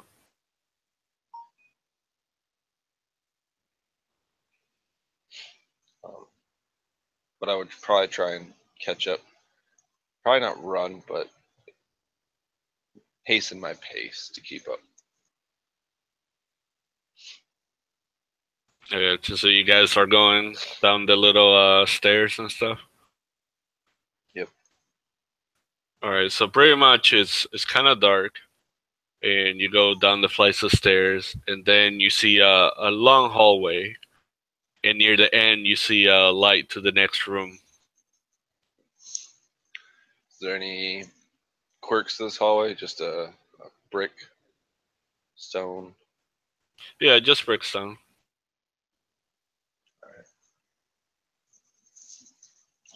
Well, this is the part where I refer back to what I said earlier, and we do not know what's on the other side.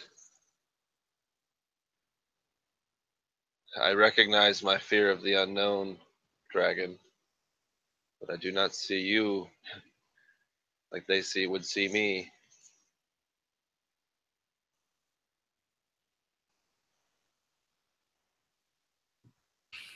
All right, so as you guys are making your way through the hallway, I imagine you guys are pushing forward, right? Yeah, for sure. You guys start hearing like a really weird noise. Can you guys give me a perception check?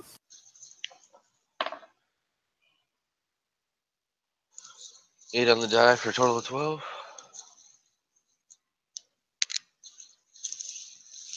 I have no idea what the hell I'm hearing.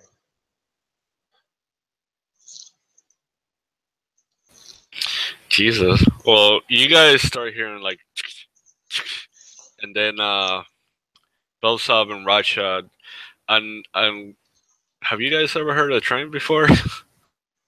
I most definitely have not. You pretty much start hearing the like it's starting to turn the wheels, and a train starting to start up, and all of a sudden you hear boop, boop, some weird noise that you guys probably have never heard before. What on earth is going on in there? Or whatever planet Why we're is on. someone playing a whistle? And the closer you guys get closer, the louder and louder this noise is getting. Oh, the sound is deafening. We must press on. Move faster, you nitwits.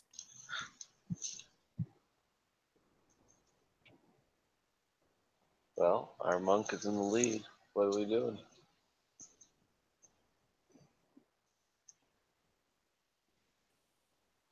Keep moving forward. Yeah, I would imagine we push the door. All right, so you guys get to the end of the hallway, and you open the door, and you pretty much see like cargo everywhere. You see train tracks, and then you see like wood like this, like blocking the exit. And that noise is just getting stronger and stronger. And when you look to your right, like right next to the door, there is where you tied up your horses, and there's about like 16, 17 horses in there. And you just see all of a sudden the train out of nowhere break through a wall, brick flying everywhere, and you see a bunch of elves on top of it, and then you see this guy over here, and you see the vampire, and the vampire's handing him the cube, and then you see this guy turn around and look at you guys as the train is about to go by you, and he moves the cube up, and he just gives you guys a wink. And then as he does that, he goes like, guards, and all of a sudden you see four like mages next to him start chanting, and the top of the train, all you start seeing is dark smoke like spreading, pretty much is starting to cover them, and they just run through the barricade.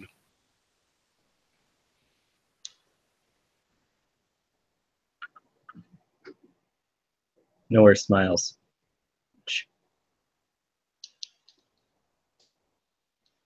We could use the horses to pursue them.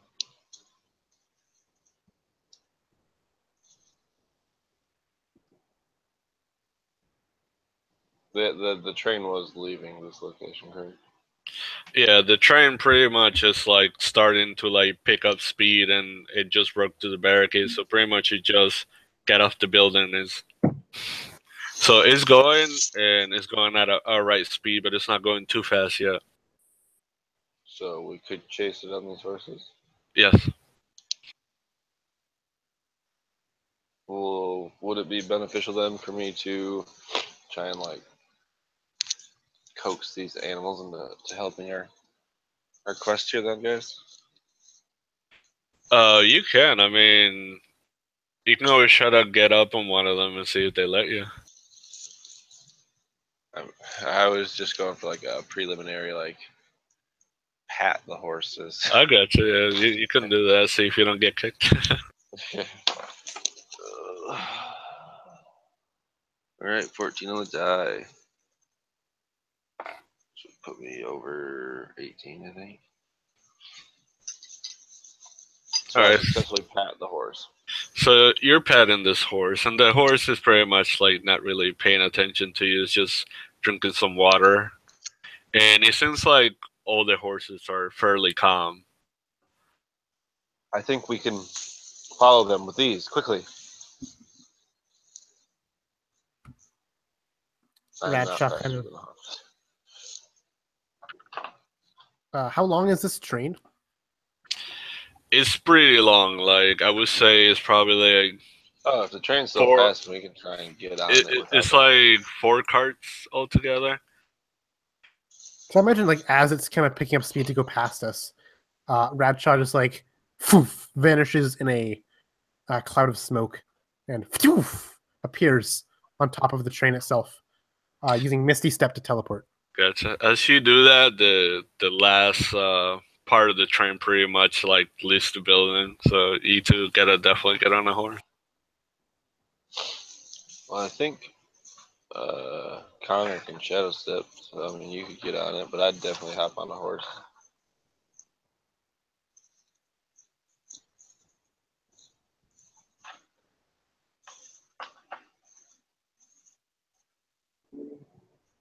Run after the train, and then as soon as I'm 60 feet, if possible, I'm going to shadow step onto it. It only works if I'm in low light or darker.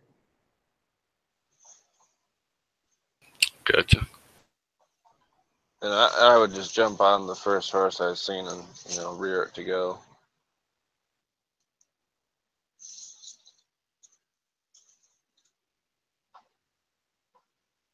Chasing after the train.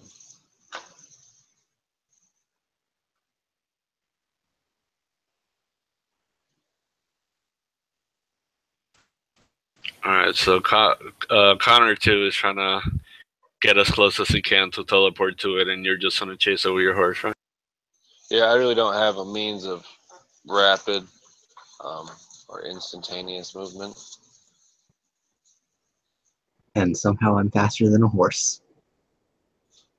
Plus, I'm probably intimidated by this massive steel moving thing. So, Redshot, when you teleport into the train, you're pretty much in the back of it, and you're in the little like porch-like part behind it, and then there's a door right in front of you. Yeah, I'd kind of like scan above and behind me wherever, and I'd spot those two little pinprick eyes, and I kind of just, seeing that Bill Zub is close behind me, kind of flying alongside the train. Raptor would give a swift kind of opening of this door to see who's inside. All right, so as you open the door, you do see a drow in there, but he's by himself, and he's not looking at the back, he's looking at the front. Immediately, I would just reach forth and just conjure more orbs of this yellow ichor and All right, roll with advantage. holy crow. 2 crits.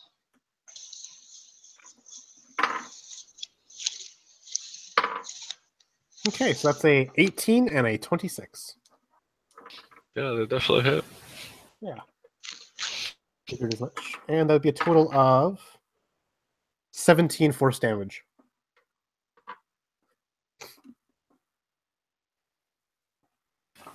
So you like hit this guy in the back, and let's say he hits you said you did force damage, so he gets pushed, right? Yeah. So he hits the door, like his face smacks the door, and he just like fall flat on his face. So I would say that not unconscious, but he looks like he's badly hurt. And I continue to stride forward through this little cabin of this train and continue on through the other door to continue forward in the train to catch up with the head of the train. Essentially, is my goal to get to. So I'm kind of like leaping through and across these, kind of the aisle of seats or whatever, and smashing through doors and going as quick as I can to catch up to the front of the train. Gotcha. All right, what are you two doing?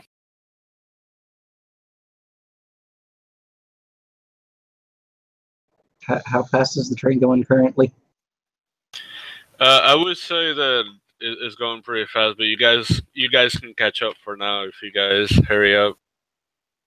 I was gonna say if I'm on a horse, I was hauling ass, and I think Connor shadow stepped. So I would imagine we may have arrived at similar times. He probably a little bit before me. I just wanted to get on the horse to catch up with this train because I didn't have any other way to get on the train. I gotcha.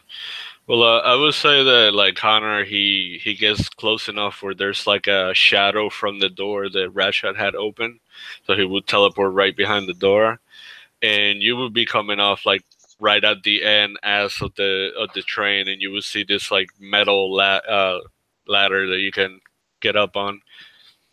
Do you want me to make like an acrobatics check or an athletics check to see if I successfully jumped onto this train? I would say acrobatics. There we go. I'm terrible at both, so it don't matter. All right, we got a 11 on the die for, I believe, a total of 11. Gotcha. I would say you like grab it. It slips for a second, but then you grab it with your other hand, and then you start getting up. I'm not used to these machines. They're slippery and cold. Nowhere helps to pull him onto like the back platform of the train, and he'll pat him on the shoulder. Could have told me how to get on here before you left. I'm lucky. I don't need a ladder. Some people can climb, some people can jump. You do not need lather. Fair enough. We will make do. Please, quickly. Our friend is leaving us behind. So yeah, you guys look right in front of you, and you see the door to the next cart is open, and then you see this drow like on the floor. He looks really badly hurt.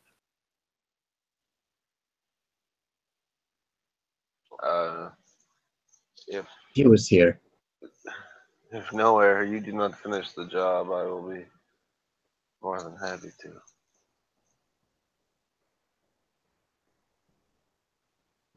Nowhere will pull out the medium revolver that he got from the mage and to the Strauss head. Are you gonna shoot him? Could hit him to death, but it don't make any noise. Yeah, I was gonna say, like, are you sure you want to be shooting people in that metal contraption full of trow? Just smack him. Yeah, you know what? He's just gonna grab the back of his head, lift it, slam it down so that his neck cracks. Savage. I would say he's definitely dead. Anyways, what do you guys want to do now? You're about to go in the third cart. There's two more carts, the middle one and then the one in the front where the bag is at. Kind of like hobbling around this grotesque scene of smashed head. I would try and see if I could catch up to Radshaw.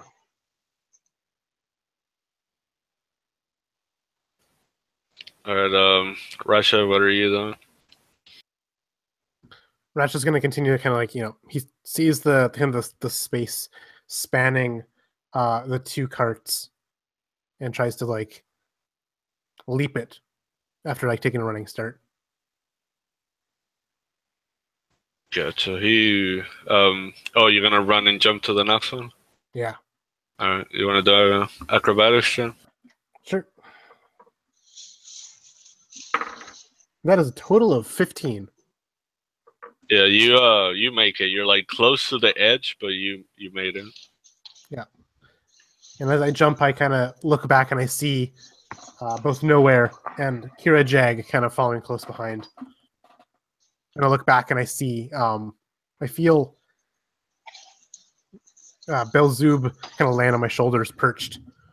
And I kind of have this confident look on my face as I continue to kind of press on. And I swing this cart door open, this next one. And while I do it, I kind of like swing to the side using the side of the cart, not the side of the cart, but the outside the door is kind of cover from whoever's inside, while like letting Belzoob in his invisible form take a peek at what's inside this cart. Gotcha. What you would see is you would see two drow mages, and they're chanting and they got their hands up in the air, and you just keep seeing like shadow, like smoky black stuff coming out of their hands, like pretty much helping mask that train cart, so that way people can't see it. And so I guess Radshaw would peek around the corner and go, as he's kind of doing the "When's you gonna go, my trigger?" as he just kind of like leaps around the corner and shoots off two more orbs of Eldritch Ichor at one in each of these mages. All right, and you got a banner since they're occupied and they haven't noticed you. So on the one mage, it's 21. The other is a critical hit. Jesus, can you roll me a d4 real quick? Yeah, I got a total of 1 on the d4. Nice. All right. So pretty much when you hit him, you're gonna hit him in the head. Okay. So I'm going to do the critical one first. So that's 20 points of force damage for the crit. And then the regular hit on the other one does 10 points of force damage. So 20 and 10. All right. Well, tell me how you kill the one you critted on. Yeah, like earlier, this orb of acid, Eldritch Ichor stuff flies forward and kind of splashes this mage in the face, sizzling his skin and causing him to kind of reel back and break the concentration of the spell in his incantations. And as he's kind of like clutching at his face, you kind of just hear the sizzling pop of flesh kind of burning in that kind of like sulfuric acid kind of way as he kind of hisses and screams. And imagine, after this happens, the other drow kind of breaks concentration, sees his companion falling and dying. Like, and as he turns to look, he sees the other kind of the splash hurtle towards him, kind of hit him in the chest somewhere. All right, so as you do that, the other guy he's on his knees, he's hurt, and you kill the other one. So since the concentration stopped, the magic stops. So you just see the smoke start dissipating, and then you can hear from afar somebody like yelling, but you can't tell if it's in the next cart or the one after that.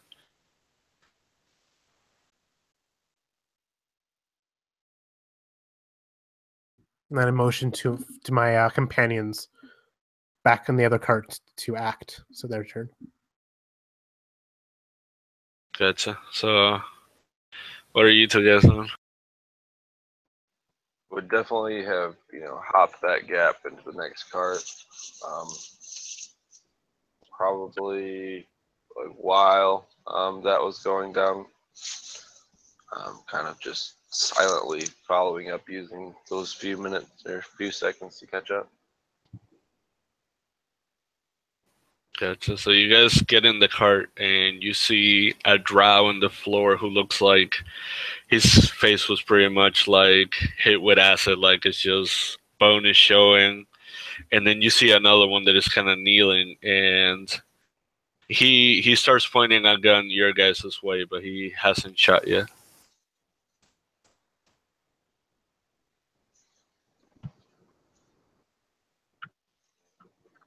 Would you like to follow up my action with anything? Nowhere? Just getting on to the next card.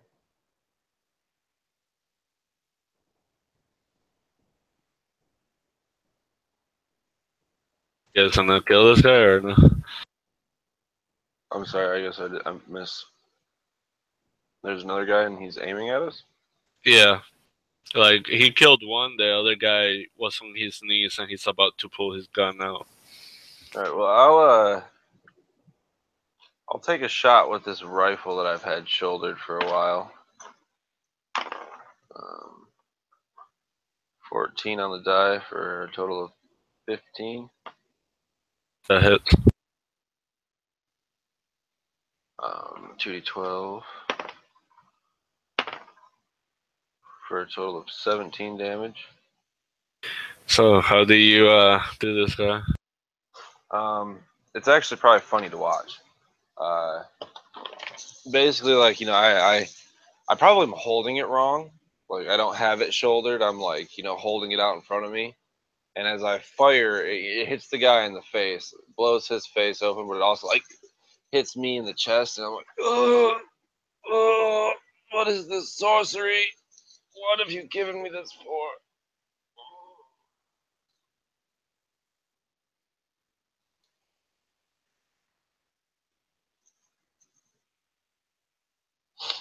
That's great, man.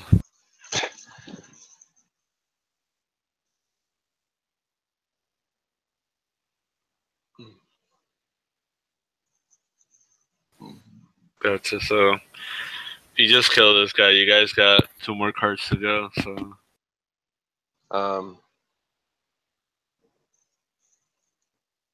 How much, just in a non-gaming stance, how much more do we have before this is wrapped? I figure it's gonna be either at 12 or a little bit before 12. Just making sure, because like I said, I can't push it too much farther than 12. But No, I feel you. I gotta work in the morning too.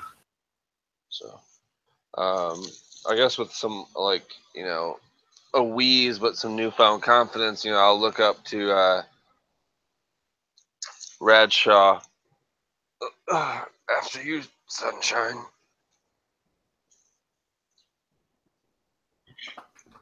In the void, the sun does not shine. The sun only weeps. Well, it appears as if we're in a cave. And either way, we must go. And Radshaw continues to press on after his not quite lethal shot is kind of helped out, or assisted by the orc with a rifle, as the rifle kind of finished him off. Drow He just hunting. presses on and kind of kicks open the next cart door, sees the gap spanning the two carts, and hops it. Yeah, I think I'd be following behind him with a little bit more haste now. This time getting a whopping 20 for my acrobatics. So I got a 12. 13. Okay, so I got a shadow jump. you guys definitely make it because the gap is it's not that far, like So Oh, okay. yeah, we continue kind of like doing this routine of I imagine I kind of like nod and kind of look, and I kind of gestured for each person to take a side of this kind of on either side of the door frame, and I kind of like swing the door open and immediately kind of like take a peek at what's inside this next cart. gotcha. So this cart, you just see like a bunch of like cargo boxes, and some of them are not even like closed like well enough. There's just a bunch of weapons and armor in them, and then you see the door to the next train, and that one is open. And we just continue on then. I imagine we have to get this orb thing, or this cube. Is there like a linchpin that connects this cart with the cart in front of us? Yeah, it's connected. You guys don't have to like jump Well, this. would we be able to disconnect this cart from the one in front of us so they don't have all these weapons? Oh yeah, you guys can definitely disconnect the cart. So as we are kind of like getting to the other side, maybe it would be wise to hinder the drow's supply by detaching this cart. If I guess having no idea what a train is, I wouldn't know that. So You probably see like the little bolt holding the two carts together. yeah, it's, like, You're perceptive shaking. enough, right? Yeah.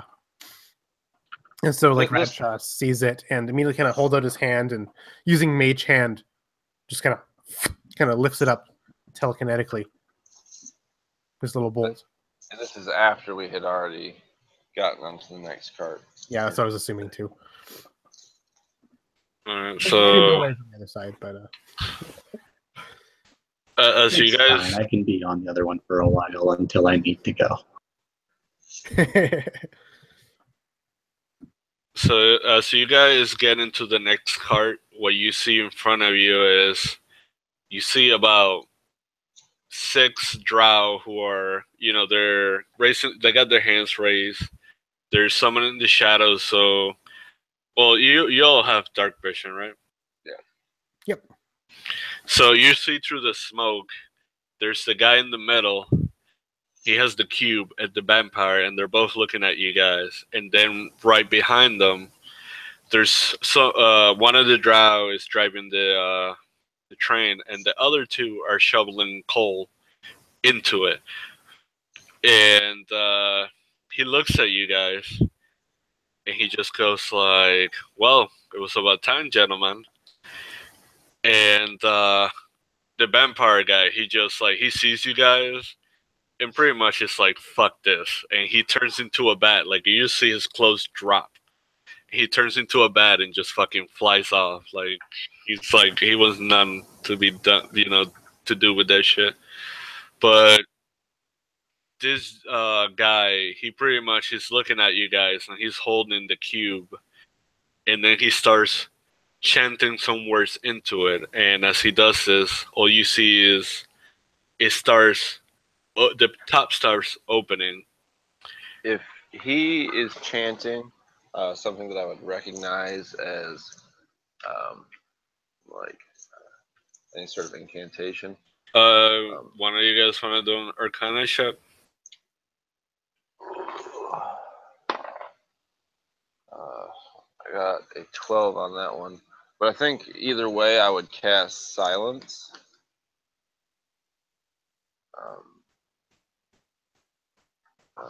Find it.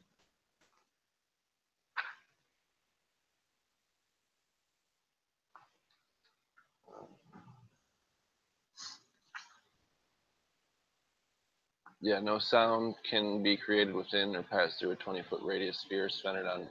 Is he within 20 feet of me? How big is this cart? It's pretty big, and he's a little farther away. Well, yeah, okay, fair enough. Then I'll retract what I was saying. Gotcha. So pretty much as he's chanting into this thing, this cube, the cube opens, and what you see is a shadow come out of it, and all the other drow mages that were chanting, they stop, and you see the guy kneel down, holding the box, and he's like, "Welcome back, my lord." And you just see this big shadow figure come out of it and start like pretty much flying into the air. And as this is going on, he goes like, "My lord is hungry," and you just see the drow put their hands like right by their mouth, and they start blowing, but you don't hear no sound. All you start seeing is smoke, and the smoke starts going all over this guy. And it's weird because as they're blowing it, you just see their skin start dissolving and turning into smoke.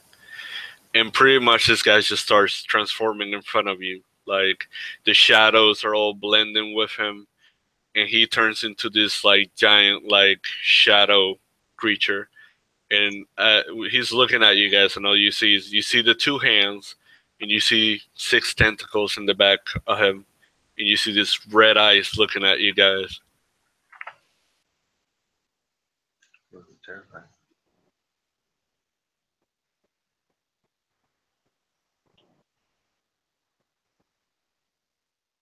Well, that's actually terrifying. Let's engage in the combats, I guess. He ate their souls. Sorry, I was like in my mind before I did all this, I was trying to make him, sound better, but I was like, shit, I gotta hurry up. We're running out of time. This is awesome. This is really cool. Oh yeah, for sure. This is You want terrifying. I don't know what to do. initiatives from us then? Yeah, should we do initiative? Yeah. Actually, no, not actually, but is the furnace or whatever the coal engine behind him? Yeah.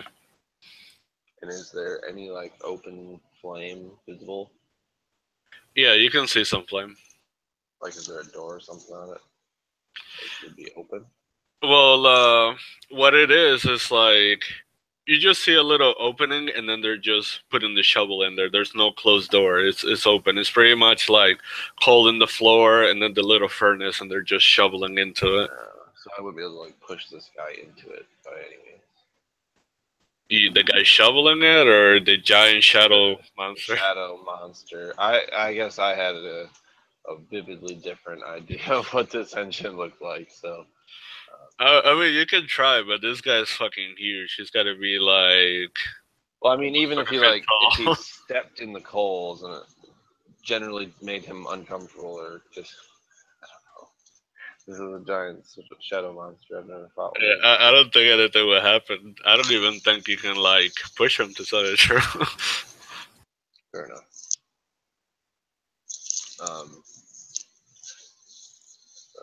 You get rolling low when I don't want to.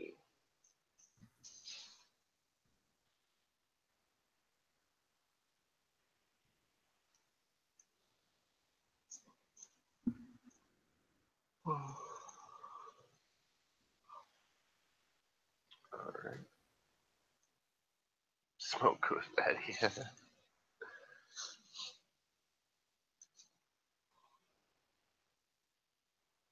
And they say smoking is bad for you.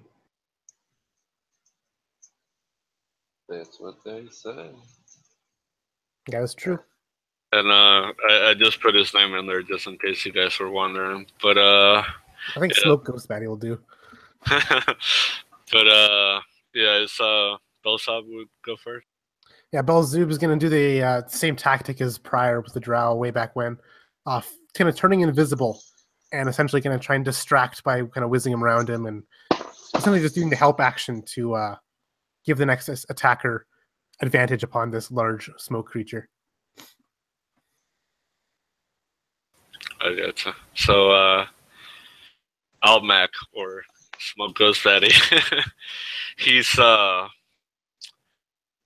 little bit annoyed, but he has a bunch of tentacles, so he's probably gonna have the tentacles just, try to shoot whatever off. But he's going here. Let me roll something. All right, he's gonna make a tentacle attack at nowhere. Bring it.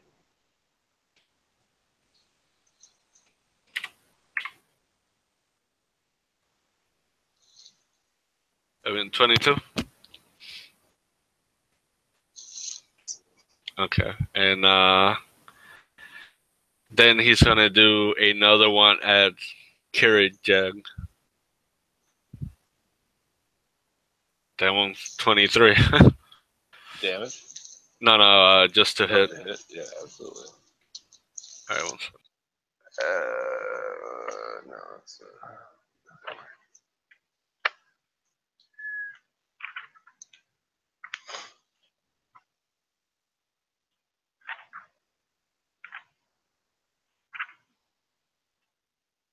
All right, so he's gonna hit nowhere for 14, and then you gotta make a DC 15 Constitution check. Well, that's his DC 15 to well, I mean not Constitution strength. My bad. And if you fail, he's gonna grapple you.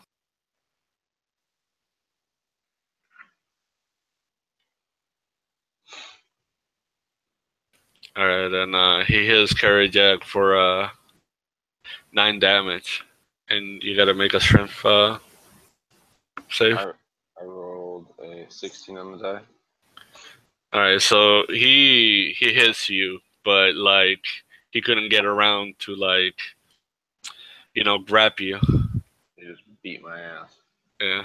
All right, and now is Nowhere's turn.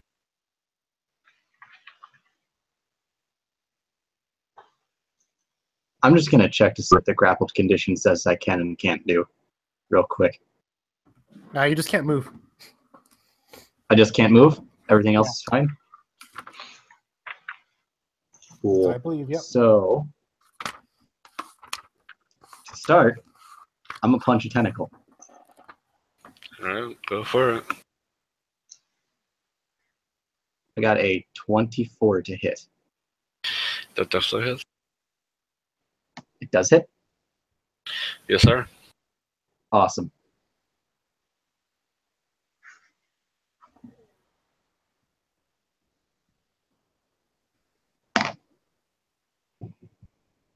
And he is taking 8 bludgeoning damage.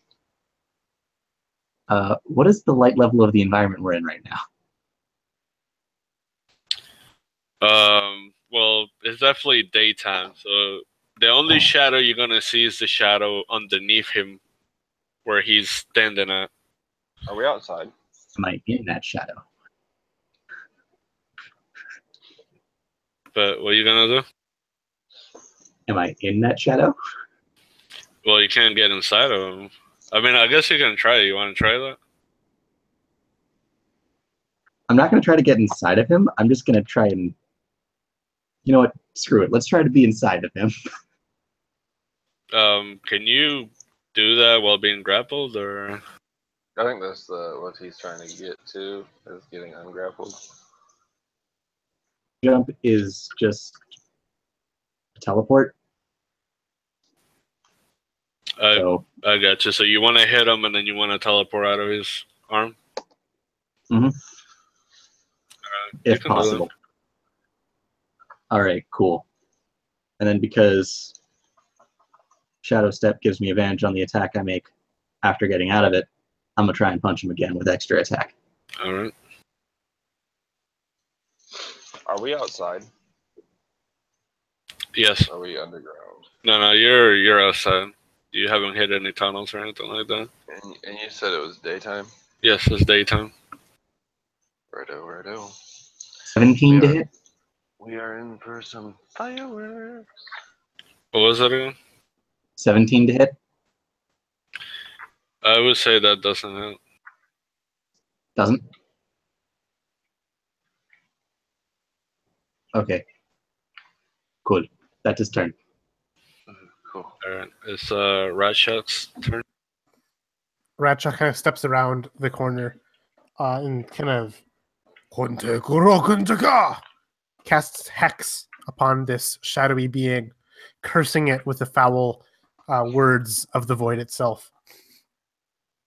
And I'm choosing that this creature has disadvantage on strength checks. Gotcha. And then, now that I've cursed it, I'm going to, again, conjure these 2 orbs of kind of eldritch acid and fire them both at this creature's form.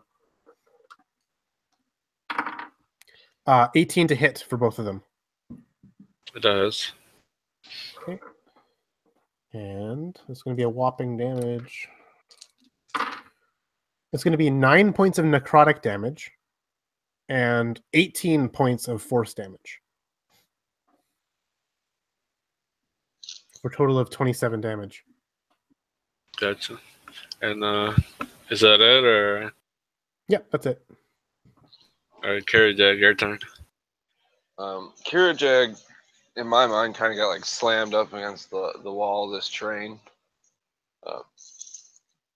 And as he falls to the ground and kind of pulls himself up by his stick, you see him slam his stick into the ground, or not the ground, the floor of this train, kind of like smack his leg and start pounding in a rhythmic fashion, and like just the sunlight that would be beaming into the trees or whatever is starting to cloud over. As I begin to call lightning, storm cloud appears in the shape of a cylinder that is 10 feet tall with a 60-foot radius, centered on a spot that I can see 100 feet directly above me. If I can't see the spot, so I would imagine if we go into a cave or something, this spell would stop. But when I cast a spell, I can choose a point within range, and a bolt of lightning would hit that. Would I be able to strike him from inside this train, or would I just hit the train? I say you can strike him, but if he hits the train, it's probably gonna damage all of you guys since you guys are sitting on metal. Well, at this point, I really can't not justify electrifying the entire train. So I would imagine we're just gonna have to roll with it, guys. So you have to make a dexterity saving throw of 13. He got a 24. He still takes half damage, which is 30, not 30, 27. Half of 27 rounded down is 13. Alright. And is that it, or are you gonna try to like move somewhere? Or? Well, I would imagine we all have to make this dex savings throw. And I succeeded. So I take 13 damage as well.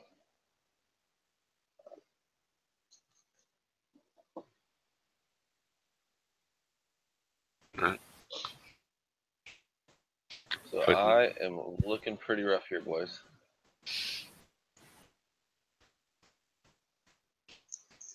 But I did it to myself, so there we go. So as you shoot this lightning and it hits everywhere, one of the guys who was shoveling the coal in there pretty much gets electrocuted and he falls inside the furnace. Fills the room with a rank and delicious smelling roasted drow.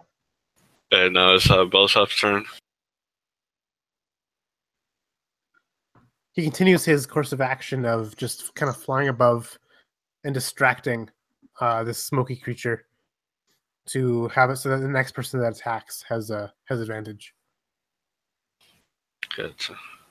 All right, so Mr. Smoke Baddie, like being annoyed that you like curse him and stuff, he's gonna throw a tentacle your way.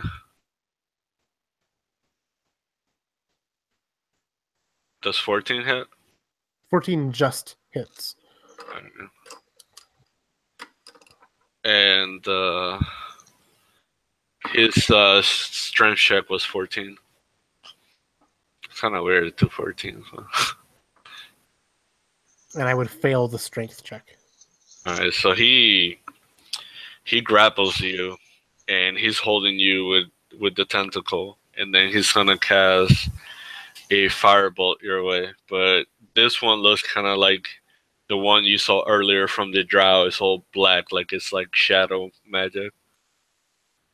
All right, that's oh, holy shit, that's not good. Please don't hate me. Drink some water. It's all good. Whatever. Crits happen. It's all good. Alright, so how It's all do good. how do I do this shit again? I forget. You said max damage plus a roll. Is that what it was? Okay. Yeah. That's what I've been doing so far. Okay.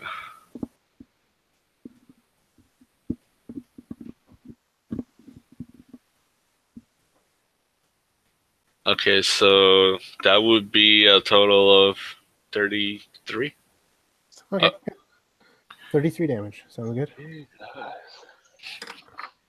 And then as his other action, he's gonna attack nowhere. And that's 22 to hit. I'm sorry, what? 22 to hit. Yeah, that hits. You keep rolling 22s for me. He likes you because you know you're nice and dark.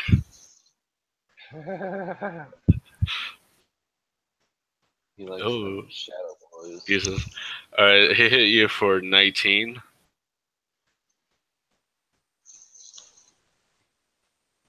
And the grapple was 7.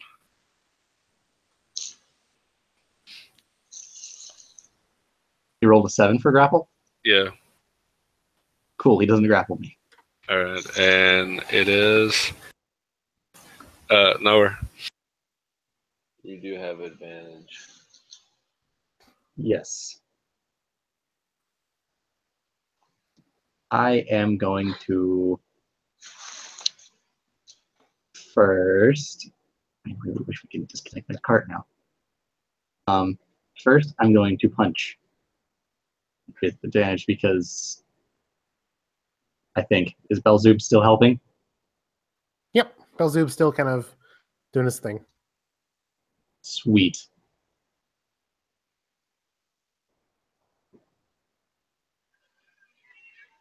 So I got a 23 to hit. Yeah, that definitely hits.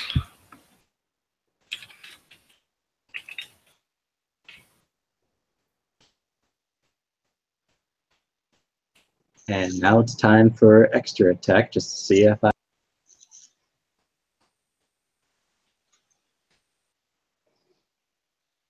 attack. So spend a key point to Flurry of Blows as a bonus action. Dang, you're gonna jack this guy out.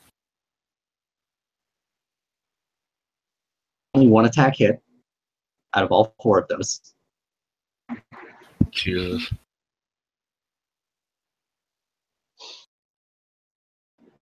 And I'm going to be using the Gauntlets trait to spend a key point, a hit, to increase the damage by a 1.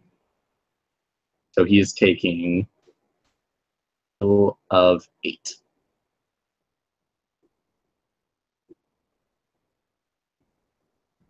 And Nowhere's not looking great. For some reason, I thought like you were gonna like hit him like really, really hard with all them hits. Yeah, I don't think any of us are doing too hot right now. Alright, it's Ratchet's turn right now.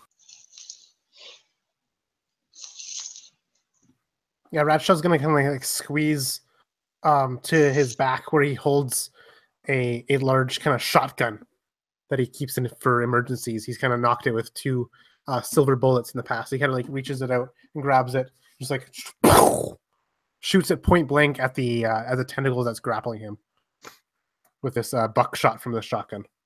Alright. I say since you're right next to it, you get advantage on that shot. Sure. And that is a critical hit. Nice. So that is a total of, holy crap, because you make guns do a lot of damage. A max damage plus a roll is massive. Holy crap. Okay.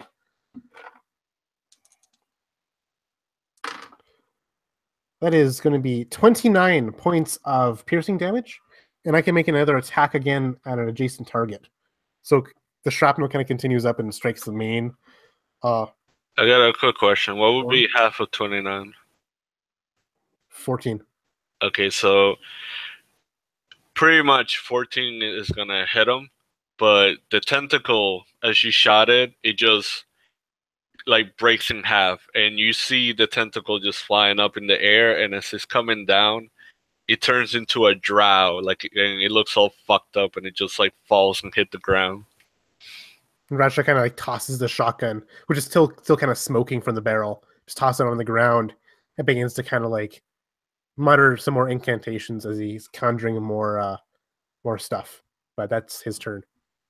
Gotcha. And as you notice the tentacle like come off and the drow appear, you notice that the bad guy, the Shadow Lord, he starts turning a little smaller.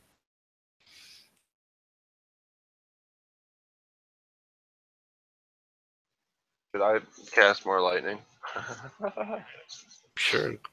Fuck us all up. Please, no. I can bring you back. I'm good with medicine. No, I'm just kidding.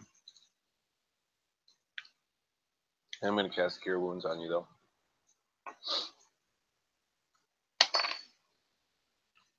7 plus, I think, my truth level.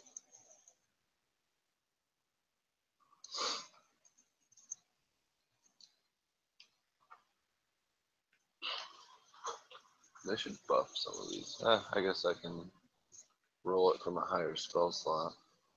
I have one level 3.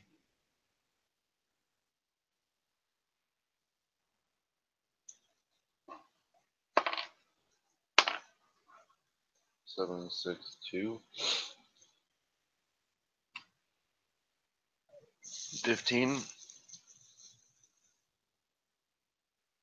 plus my spellcasting modifier, so 16. You get 16 health back. I do? Yes. Cool.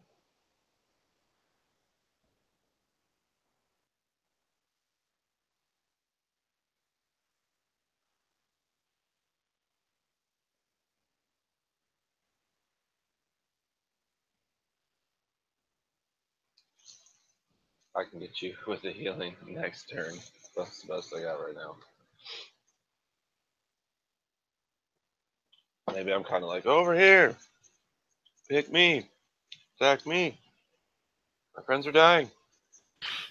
Okay, so you didn't do your lightning thing, right? No, I did not. I'm pretty sure I would have killed myself with that. Gotcha. Yeah, that wouldn't have been good. Alright, so I believe is Bellsop's turn. Yeah, Belzebub's gonna like pounce, not invisible anymore, kind of doing a swooping attack on this shadowy creature, aiming for one of the tentacles itself, seeing the damage that it did. So attack from advantage because of being hidden. Total of 20 to hit. That definitely hits. And it does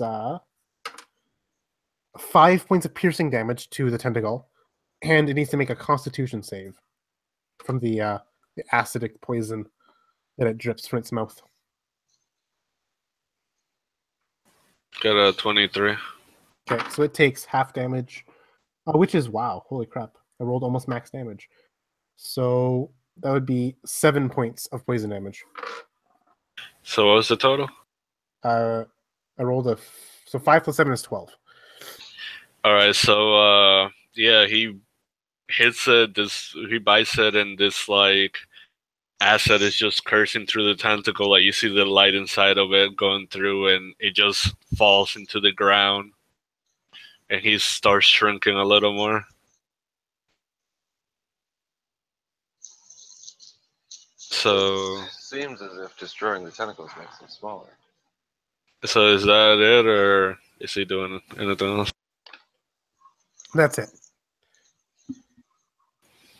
All right, so this guy, he's just like pissed off, and he just starts yelling like, "That's enough!" And let me roll. Alrighty, so the first attack goes to, I'm sorry, nowhere. Maybe I rolled, man. It's okay. I was trying not to hit you.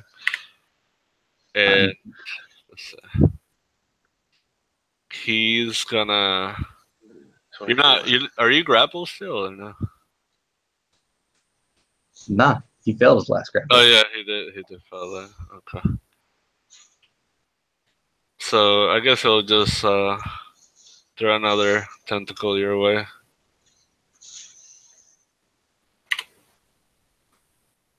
Man, so many tentacles. If I wasn't going for a job that involved children, I would make a really bad joke right now. So that one failed. The next one is going at Kirajag. Hit That's me. a 22. You know that hit.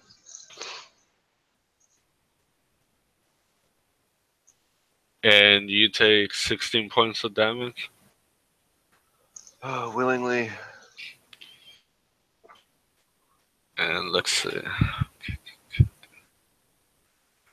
All right, and oh wow. Okay, so the next attack is going for Rat Shot, and he's gonna shoot a firebolt your way. Okay, that he failed. He like shot it, and it just whizzed right through your neck. All right, it's Nowhere's turn. No way. All right, it's redemption, hopefully. Finish him. Finish him. Yeah, hopefully. 24 attacks. Come on. Spend a key point to X. One of them already hit.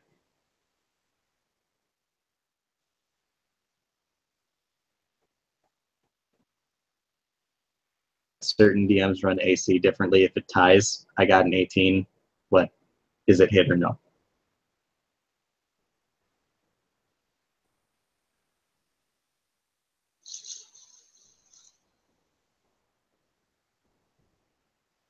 Yeah, it has. But as you guys were hitting the tentacles, his AC dropped. All right, cool. So that means 4 hits. Not 4, 3. Gotcha. Roll me that damage. Beat his ass. Beat his ass. Finish him. Yes. Fatality. All right, so on this first hit, I'm going to spend another key point to do a stunning strike. He has to make a Constitution save or be stunned. He got a 25, so. I'm going to spend another key point to do it on the second hit. Gotcha. That one's a 10. He failed that one.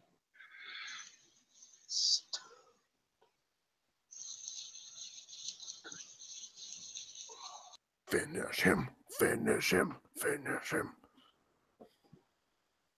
23 magical bludgeoning, because my fists are magic. You said 23, right? A 23. Good. He's probably and out of the Shadow Lord because of his being shadow, and just slamming his fist into tentacles as he continues to just die and pummel this man thing. There's tentacles. I don't know what it is.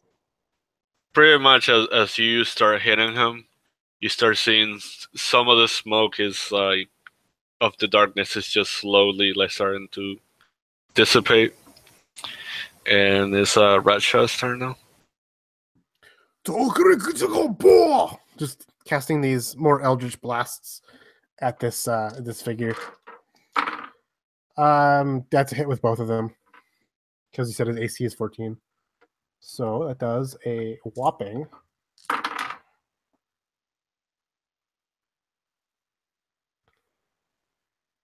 12, 22, 27, 35 points of damage between the two shots. Wow, you pretty much hit the number that he had left. So how do you do this? So again, just conjuring these eldritch bursts of force and acid. Just the one I strike and it just like slams right through him, carving this hole in the smoke. I imagine he's like, kind of like feeling the hole in his form. And the second one, he's kind of like looking down at it. He looks up and just the other one just like obliterates his head clean off. And he kind of like as the tentacles kind of wither and writhe as I just incinerate him with this dark magic I wield. Gotcha. So pretty much as this happened and the shot goes through the chest, that shot hits the other guy who was shoving the coal in there, and the train is still going fast, but nobody's feeling it anymore. And the guy who's driving the train, he noticed what is going on, and he's gonna break off the year to stop it, and he's gonna jump off the train. And you see the body of this guy, like the shadows just lifts his body, and he just drop, and all you see is like he has no head, and he has a big hole in his chest, and then in his hands he's still holding the cube that you were sent to get. The only thing, the cube is open though.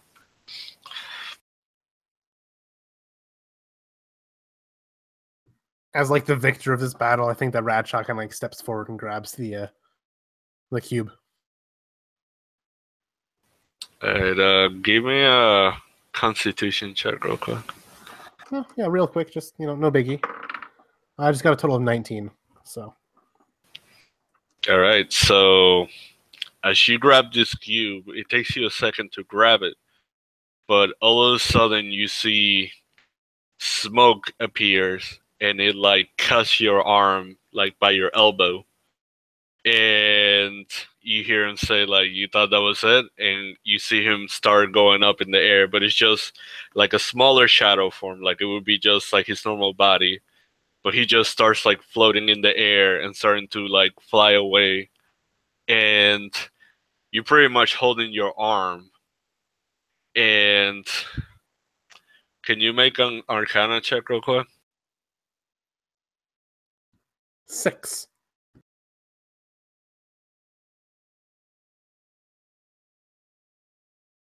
All right, so you really don't know what's going on, but where your arm was cut, it starts to like pretty much like all this black, like pretty much your veins start turning black all the way to the top of your shoulder, and your arm starts turning into like where your arm was is now like shadowy. Like you have another arm, and when you move it around, it's kind of like it goes through stuff, and it feels like you can maybe change it, but you're not sure what's going on. And as this guy's floating away, he's like, I'll definitely be seeing you again.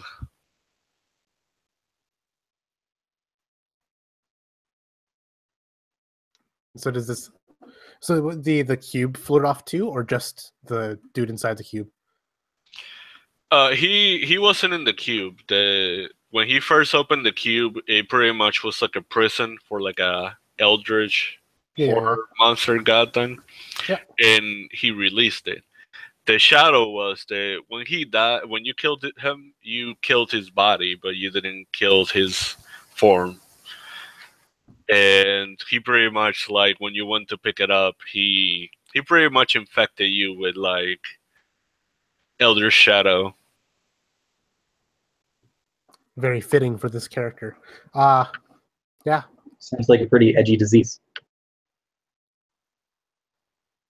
It comes with a tragic backstory too. I had my arm chopped off, and now I've got this wicked power.